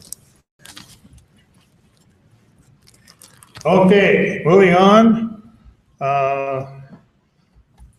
The next awardee, Sergeant Todd Turner, Army National Guard, the member of C Company, 1st of 194th Armor Brigade, 34th Infantry Division. He's sponsored by Post 67 at Sauk Center and 6th District. He's assigned as a M1 Abrams Tank Commander and Squad Leader with C Company at Brainerd. He's had 3 deployments to Honduras, Iraq, and to Kuwait. He's been to the infantry school, 11B, so we know he knows how to march. And his duties, there's a lot of accolades on the planning that he has done and tasks that are needed for firing requirements and preparation for the unit to qualify on the tank table during annual training. Results were successful that they achieved 100% qualifications of the units. His commander describes him as a model leader on and off duty. He isn't alone in support of the unit. His wife, Annie Turner, serves as C Company Readiness Family Group Leader.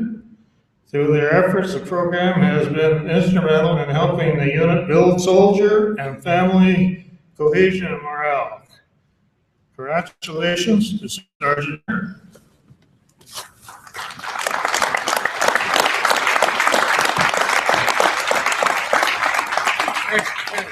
Wonderful. And we'll give you 10 minutes, no, 2 minutes to acknowledge anybody you want to do. Okay. There might be somebody out in the audience you want to do that. I just want to say thank you for all the support of my family and my fellow Guard members. Thank you.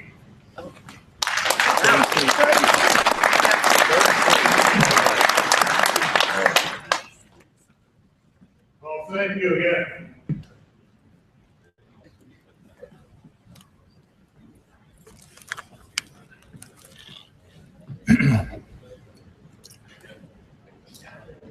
Number 3, Master Sergeant Bryce Hanson, Air Force National Guard, member of the 148th Fighting Wing and Duluth. He's Spine 9, Blue Earth. His home is in Glencoe, and his post is in Amboy. Now you figure that out, John. You don't like to stay home very close to do anything, do you? Okay, he's a weapons crew leader with the 148th Aircraft Maintenance Squadron. He's been to the NCO Academy and American Leadership School.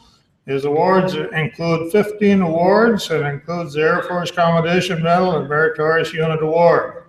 He's been deployed once to Afghanistan and 2 times to Iraq, and has campaign medals for both. Comments from the supervisor: he's a great mentor to young troops and leads by example. His dedication and attention to leadership were vital in producing weapons-ready aircraft to support troops on the ground and during their campaign. Bryce is a man of a commendable character, is well-liked in his community, and has the respect of his co-workers. We congratulate you, Bruce. Bryce? Great. Air Force Bryce, right? Yeah. Congratulations. Do that together.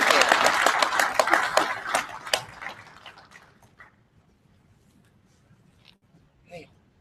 You can. Got a word of. I'd like to thank my family and my fellow guardsmen. Thank you. You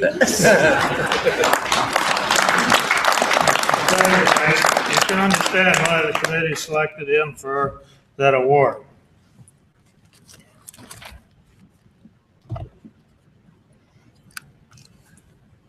The next person is a big fat guy from the Marines. he can't be here today, and he's got, I don't know if it's a good excuse, but his wife gave birth, or is gonna give birth either yesterday, today, or tomorrow, or next week. And she wanted to make sure she saw the award given to him, so they both stayed home. And I can say the next one is the Navy person, candidate, who is scheduled to give the day's training today and tomorrow to the Navy unit. And she stayed home too. They were both gonna ride together up here. But anyway, Sergeant Clay Rich is a Marine Corps Reserve. He's a member of the Marine Fighting Support Squadron and number 471 at Fort Snelling. He's sponsored by Post 548 U of M post. I'm kind of familiar with that post. His home is in Apple Valley and belongs to 5th District. And that award will give him to Clay when they have the next drill. Because at the same time, Jessica Mayberry won that award for the Navy, and it's PS1, and I always get a hard time from our editor of the Legionnaire about how I explain the rank structure of the Navy. I'd say as a Chief Petty Officer, but no, that's not right. It's a PS1, Personnel Service First Class. Is that right, Al? See, that's the one time he hasn't chewed me out for that for the last 3 years. Anyway, she's administrative head and command area counselor for the unit. Has received many awards, including the Navy Accommodation Medal, Navy Achievement, and is up for promotion, and probably will have a promotion by the time we give her award in another week. The Marine Commandant and the Navy Commandant are getting together, and they're having a joint ceremony, and we'll present this award, Commander, to those two people at that time. Okay.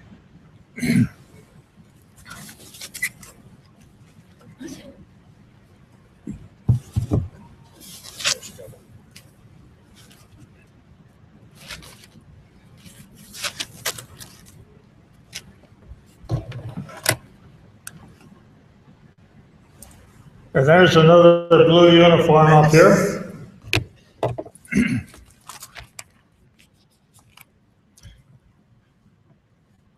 Technical Sergeant Michael Johnson, Air Force Reserve. He's member of the 934th Aeromedical Staging Squadron in Fort Snelling. He's sponsored by Post 99, World Chamberlain, 5th District in Minneapolis. He's also a Legion member.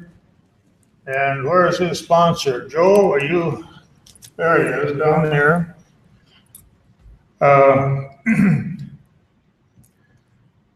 His position is Wings CPR and Basic Life Support Program, Program Monitor, Medical Program Coordinator, Emergency Medical Technician. His home is in Lakeville. He's employment of the City of Hopkins with the Police Department. You didn't bring your sidebar on, or did you? I just wanted to warn people that where you were stationed out here. Anyway, he got his degree in Capella University and also a degree at law enforcement. His military intelligence include medical training school and medical seasoning training. He's been deployed to Camp Leatherneck, Afghanistan.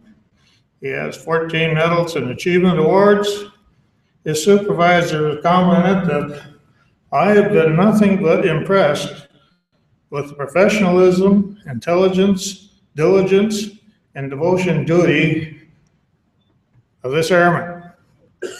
He consistently demonstrates a strong work ethic, excellent leadership skills, and a dedication to success. Technical Sergeant Johnson has earned a tremendous reputation, not only from his immediate supervisors, subordinates, and peers, but also from the larger community of medical service people. Officer Johnson represented the Hopkins Police Department as a volunteer for Beyond the Yellow Ribbon. Congratulations to Technical Sergeant Michael Johnson.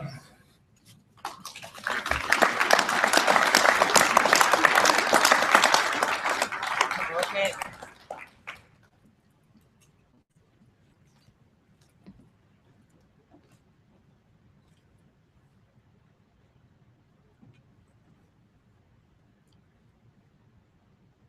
Okay.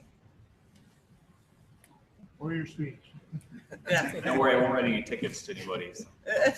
I just want to thank my wife for coming up with me and everybody for having me out here. This is a great honor. Thank you. Well, those are the top people that we selected this year, and I hope you appreciate the experience and expertise that these people did and are doing. You see a lot of extra duty from reservists and guardsmen here. And folks, they're in every one of your communities. Just ask your unit to submit one, and it took me 3 phone calls to get 3 candidates this year. I know it can be done. Okay. You know what's coming up in a week and a half? It's Veterans Day, and as we look at what's going on, we see those people get on an aircraft going to Afghanistan. Now they're going back to Iraq. We have the Army, the Navy, the Marine Corps depicted here, and even the Coast Guard. And that's all too often we see the picture in the lower left of this screen. The people leaving. They're stuck. They're gone for a year in most cases. And of course, when they come back, they haven't seen their first offspring since they were born. So it's quite a sacrifice that these people do, and we praise them, and we support them, and we honor them for what they do. Well, next on the program is our guest speaker, and I give the audience up here 2 choices. If you want to keep your back to the screen, you can, but you can find a stairway and find a seat down front. Again, congratulations, and if you'd like to do that, please take this moment to go down and have a seat.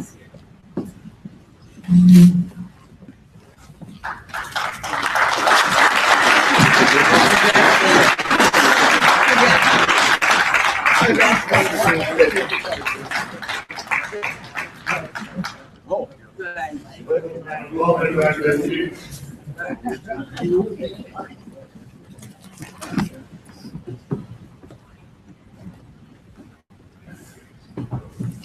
it's always fun to do this honor to these people, and we're pleased also that they brought family and friends along with them to see the ceremony here.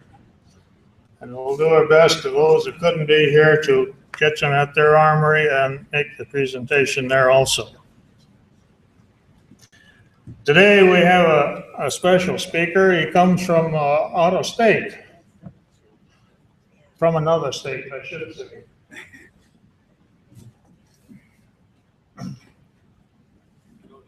The North Dakota Air National Guard.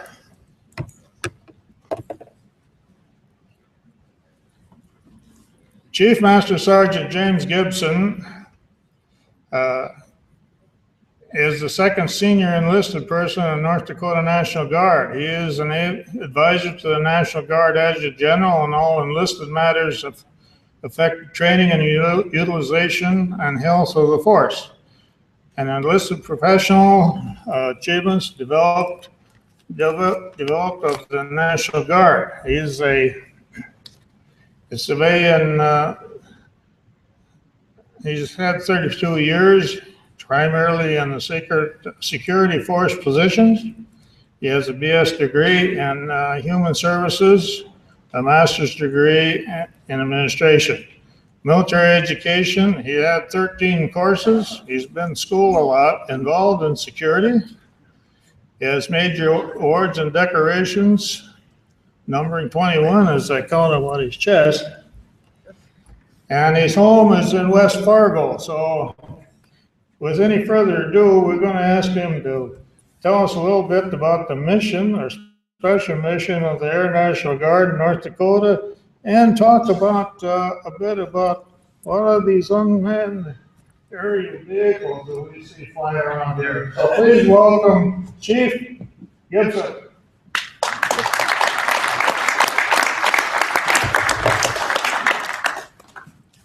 Thank you and good morning. How are we doing today? Well, I was told that they wanted to learn about the missions of the North Dakota Air National Guard. I'm in Joint Force Headquarters actually, so I represent both Army and Air, but today I'm just going to talk about the Air. And he told me I have about an hour, so I trimmed it down to 45 minutes. So is that okay? All right. Do you lie about other things too? The first thing I'm going to do is I'm going to show a little video, and the only sound in the video is music. So if there's no sound, we're good. So if it works, it has a long lead in.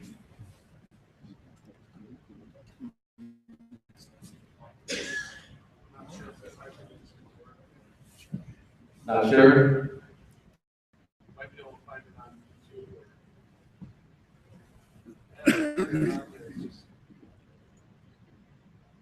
All right. It was just a little video about everything I'm going to talk about. So we'll move on.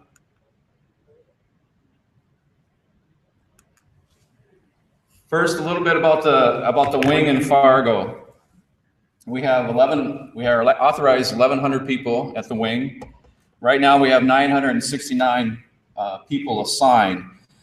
And that might sound kind of low. The number is kind of low because we've been going through a mission conversion. We were flying C-21s, which is like a Learjet, and those went away. And now we're going into, I'm going to talk about later, the Intelligence, Surveillance, Reconnaissance Group. And so they turned recruiting off for a little while so that the current members could find homes somewhere else in the wing. I also asked, we have 400 full-time employees at the wing and also in Minot. And then I asked the personnel section, and they said we have 273 members who are Minnesota residents. So that's 28% of the North Dakota Air National Guard are Minnesota residents. And of course, our current aircraft is the MQ-1 Predator. That's just a little map of where we're at. In Fargo is the Predator mission. It's also the intelligence surveillance mission. And then in Grand Forks is actually what we call the launch and recovery element. I'll get into why that's in Grand Forks here in a minute. And then in Minot, we have a security forces squadron in Minot that works with the active duty. They are the only security forces squadron in the Air National Guard that works nuclear security. The Predator mission, we used to call it the operations group. For those of you who are prior Air Force or current Air Force, you know about operations. Our maintenance section got cut down because we lost our aircraft. And so moving into the Predator mission, the maintenance shop got cut by about 50%. And so that group or that squadron is going to move under operations, and they're in the process of changing it to the reconnaissance group. So under reconnaissance group, we have the maintenance people who take care of the Predator, the launch and recovery element, and then of course we also have the pilots who fly the Predators. And we are responsible for 2 combat air patrols, or as they refer to it, 2 orbits. So that's flying 2 Predators 24/7 in the world. The photo on the bottom left is a portable satellite system, and I'll talk a little bit about that in a minute. And then the photo on the left, of course, is our Predators sitting on the ramp in Fargo. So many buttons here and so many pages to turn. All right, there's a lot of data on this slide. A lot of people, they like to know, well, how fast does it go and how high does it fly? And well, it flies about 84 miles an hour, so it's not made to go fast. It's made to fly slow and fly for a long time. It can fly for about 24 hours without landing. I've had our maintenance guys refer to the engine as it's like a snowmobile engine on an airplane. And then at the bottom it says the unit cost is $20 million, but it includes 4 aircraft and so forth.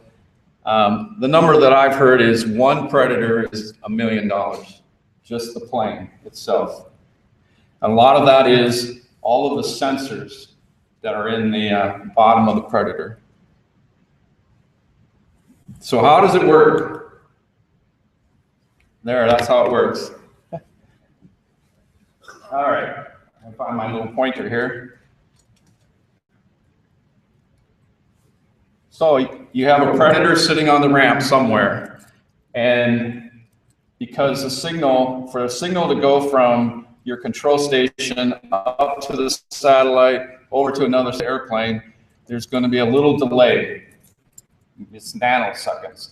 But for it to take it off and to land it, you have to have what's called a ground control station, which will be located right next to the Predator. So you have the little ground control station, there's that satellite I talked about. So they'll actually taxi the Predator out on the runway and take off. And once it gets up in the air, then the signal goes through satellites and they come back to Fargo or wherever it is that's going to take over. And they take over flying the aircraft. And they can fly it from Fargo to someplace else in the world. We're flying in Iraq, in Afghanistan, in Africa, wherever. We're flying. So they'll fly the mission, and then they get ready. They fly it back to where the launch and recovery element is. They take over, and then they'll land the aircraft.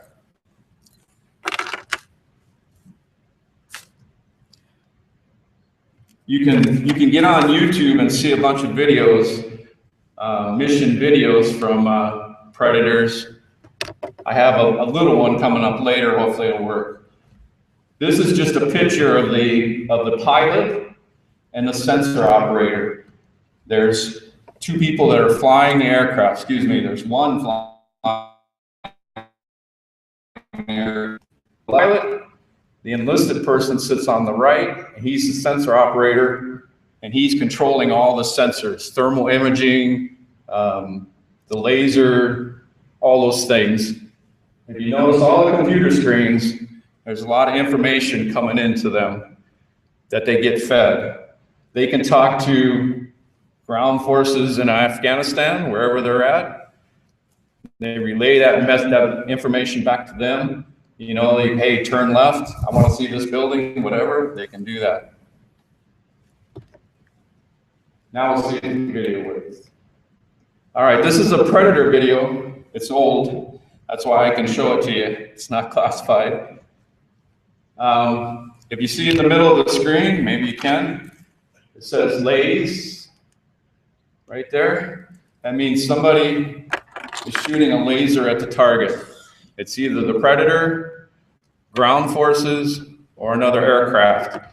And they're shooting a laser at the target, and the missile will come off the Predator and hit the target.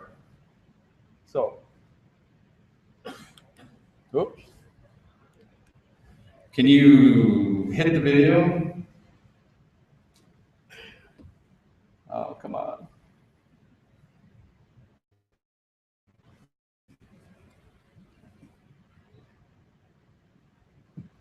All right. No. The video would just show the laser. Of course, I talked about the laser. You're seeing it looked like a satellite dish that they were shooting at, and the missile will come off, and then as it's flying, you'll see it come down and it hits the target. All right, we'll move on. This is the locations of all the Predator. MQ-9 is called a Reaper. That's the next version of a Predator. These are all the Air National Guard units that have Predators. If you notice the states, other than North Dakota, and tell me what they all have in common. California, Nevada. Who's the senator there? Texas. Who's the senator from Ohio? New York. And then you have little old North Dakota right up at the top. So I guess we have some pretty strong senators in North Dakota. This one probably won't work either. This is just showing a Predator taking off. Just takes off and lands. All right, moving to the launch and recovery element. These are our maintenance guys.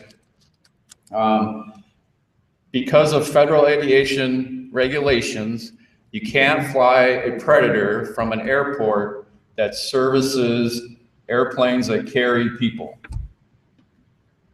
So our launch and recovery element actually goes to Grand Forks Air Force Base because they don't have airplanes at Grand Forks Air Force Base anymore. And that's where we actually will fly our Predators for training missions. We take off at Grand Forks Air Force Base. So our maintenance guys and a pilot will drive up and back every day that they're gonna fly and prep it and get it ready to fly. These are just some pictures of, this is what a Predator comes in, they call it a casket. Everything's in there. It's probably as long as both of these two tables. Everything's in there. They put the wheels on it, they put the wings on it, another wing shot up everything, gas it up, and then you got a Predator, and it's ready to go. It's totally portable. And at the end, you have an empty casket. And you have a full-blown Predator flying.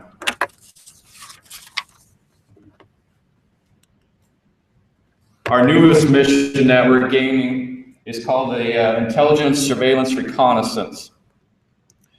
This is going to replace the positions that we had when we had aircraft, a C-21 and F-16s. It's going to be 200 military positions, about 60 are full-time total. A lot of these, every position in this group is, you have to have a top secret clearance. There's not a lot of talking about what goes on. I mean, we're currently in the process of standing up.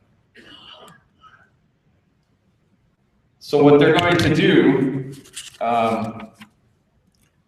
their job is to go and study the enemy. They study, where their power is, where their water is, how to make it so they can't fight us. And if you look at, these are old photos, whoops, grabbed the wrong thing, not the laser. Old photos that go back, and then General Hap Arnold, he's one of the founders of the United States Air Force. Targeting is the intersection of intelligence and operations. And so us getting this intelligence group along with the operations side, you could say the Predator is the operations side, we'll be able to go out and target anybody. This slide just kind of shows in World War II, it took a lot of planes and a lot of bombs to take out your target. And as we moved on through Vietnam and Desert Storm, our planes got better, our bombs got better, we're more precision, we can be on target better. And so now the question becomes is what do you want to take out? You know, if you want to disrupt an enemy, how do you do it without destroying the building next door? How do you do it without killing civilians? And then it goes into the realm of kinetic warfare versus non-kinetic warfare. Kinetic warfare, of course, is you're dropping bombs, you're lethal. Non-kinetic warfare, some examples of that are we jam their communications. We freeze their bank accounts so they can't fund their group. And anything else that's non-lethal, but it stops them from waging war. If you watch the news about ISIS and Syria, what are we bombing? We're bombing the oil refineries that they use to pay for their group, not necessarily them.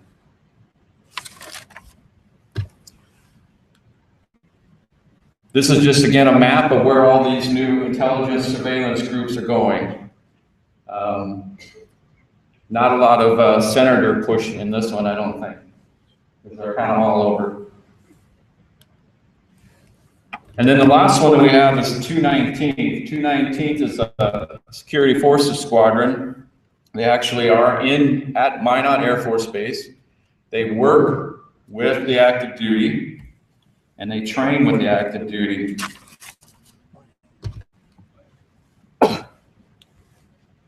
This is a map of the missile complex around Minot. So you probably can't read it, but there's Minot Air Force Base right there. And each one of these groups has what's called a missile alert facility. That's where your two guys are in the ground and have their fingers on the button. But up above on the ground is security forces, there's a cook, there's a facility manager, and they're responsible for 10 silos in each one of those color grids. And so the 219th helps provide security. So anytime there's an alarm at a missile site, they have to go out and check what the alarm is. This is the missile site right here. That's all you see. It looks pretty plain, but just go try and jump the fence and see what happens. This is a missile convoy.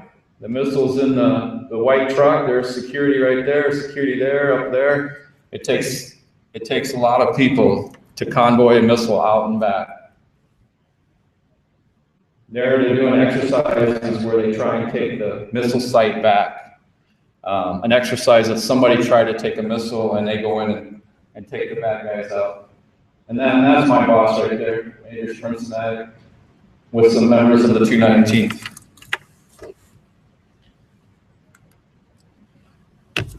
All right, I guess I talked too fast because I'm to the end already. I'm not sure if they want to do questions or not. I can hang out if you want to come and ask me questions one-on-one if you want to. Couple things. This is a picture of myself, my oldest daughter, and then my son was coming back from Afghanistan. I couldn't keep him out of the Air Guard, so he actually went into the unit that I was in. There's my wife. She's in the clinic. This individual right here is retired Colonel Dwayne, and his nickname was Happy Larson. And if you notice up in the corner, the nickname for the Air Guard is the Happy Hooligans. So the story is when he was commander of the fighter squadron, they got a little rep working hard and playing hard. And so they always said, well, here comes Happy and his hooligans. And then that evolved into our wing nickname, the Happy Hooligans. And I got one right back there. All right, so I'll stick around if you want questions. Again, I want to thank you for the opportunity to speak. I wish the video would have played, but I think I'll answer any questions that you want to answer. But it's always nice to come and talk to a room full of heroes. And I call you all heroes because if you served you're a spouse, you're a dependent, you're an employer, or you support somebody in the military, then you're a hero. Earlier today, he was mentioning there's only 1% of the American population serve in the military. And we all at one time are part of that 1%. So thank you very much. Chief, thank you very much.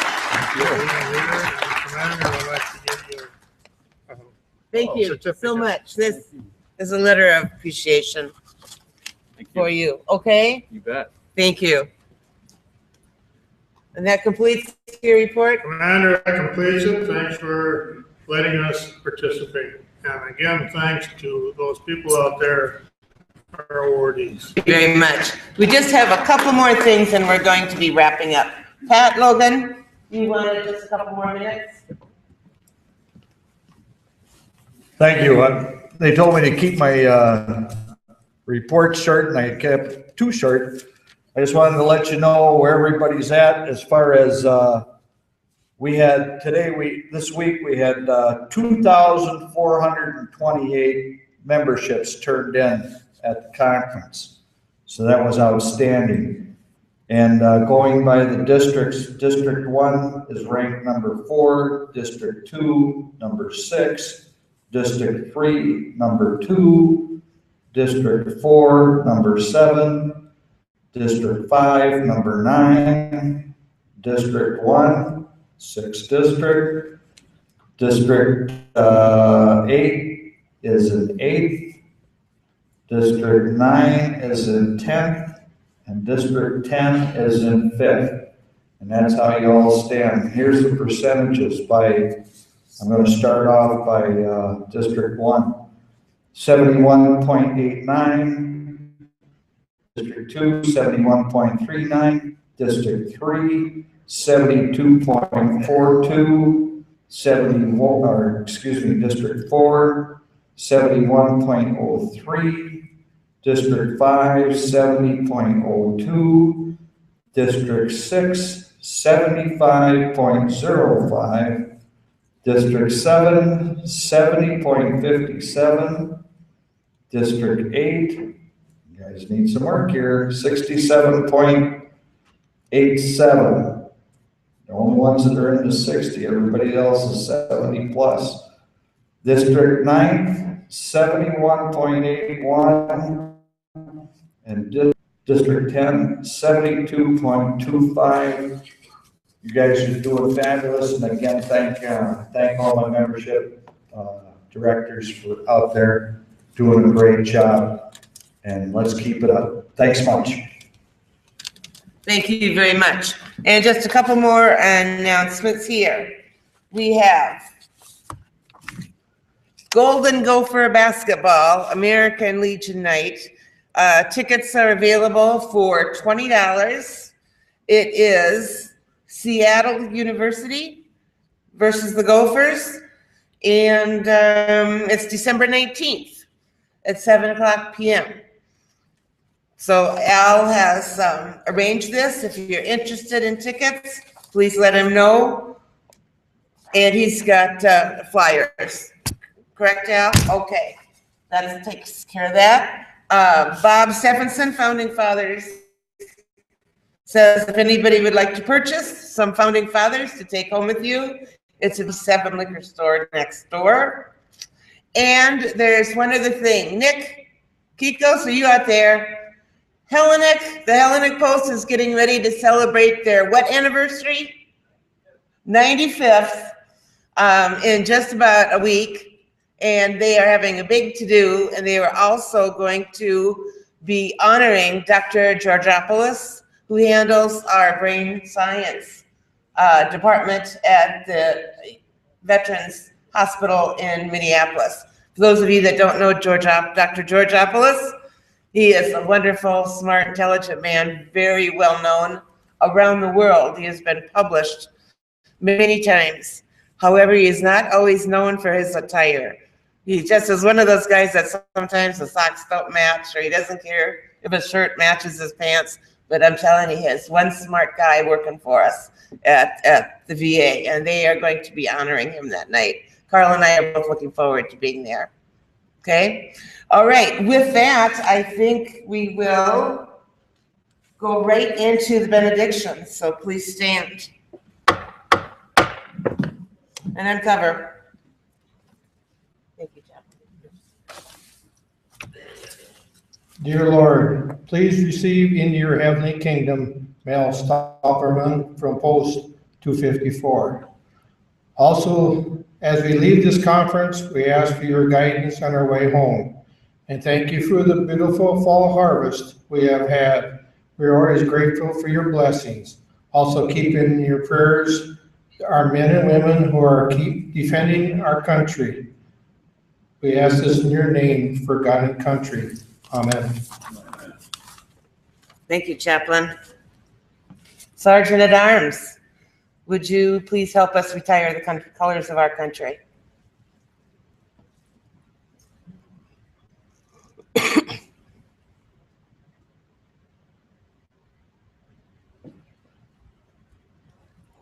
I know, I always forget that. Please uncover.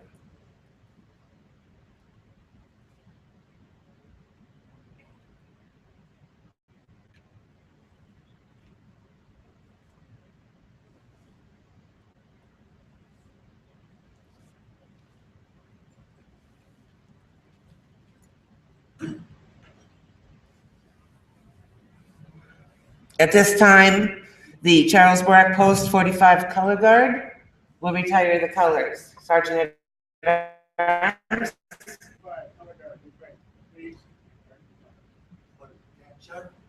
Right shoulder up. Come forward, up. Right left.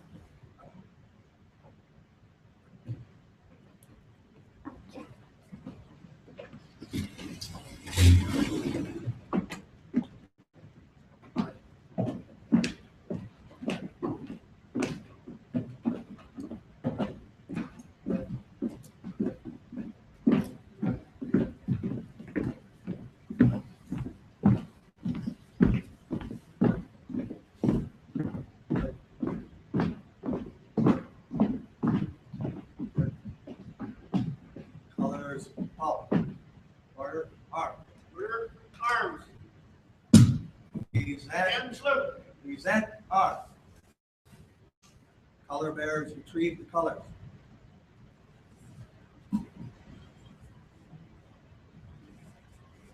Order arm.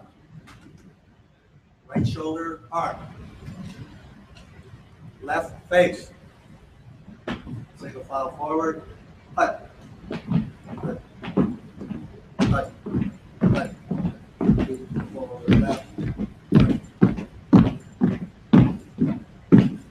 Right left.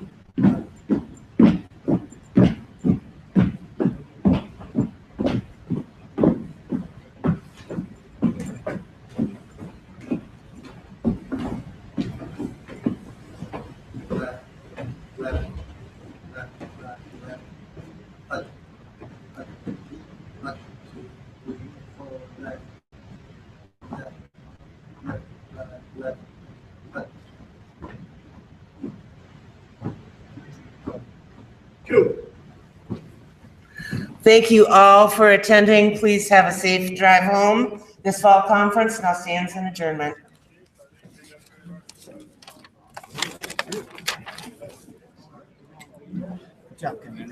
Thank you very much. We are done. That's a wrap. That's a wrap. Okay, I'm gonna get all these checks and take all these into the office.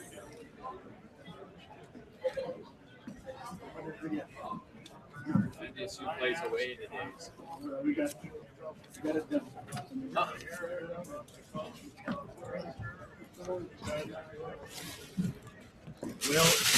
I got a little anxious on the color guard, but it worked. Yeah, no, that was fine. Yeah, it never fails. But we made it. You know what? You can be proud of yourself. This is probably the biggest crowd we've had in one of these things in a long time. Oh, that's good. That's good. We did have a lot of people. Yes, we did. Yeah. I mean, for this session right here. Yeah. Oh, yeah. Yeah.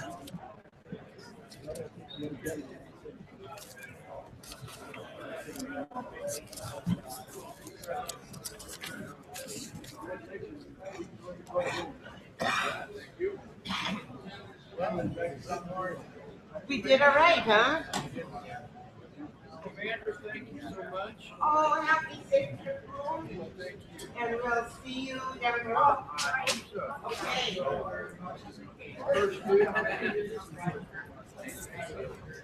Yeah. Yeah, then I'll do a list for weeks. Okay? Before I turn it in. Okay. Okay.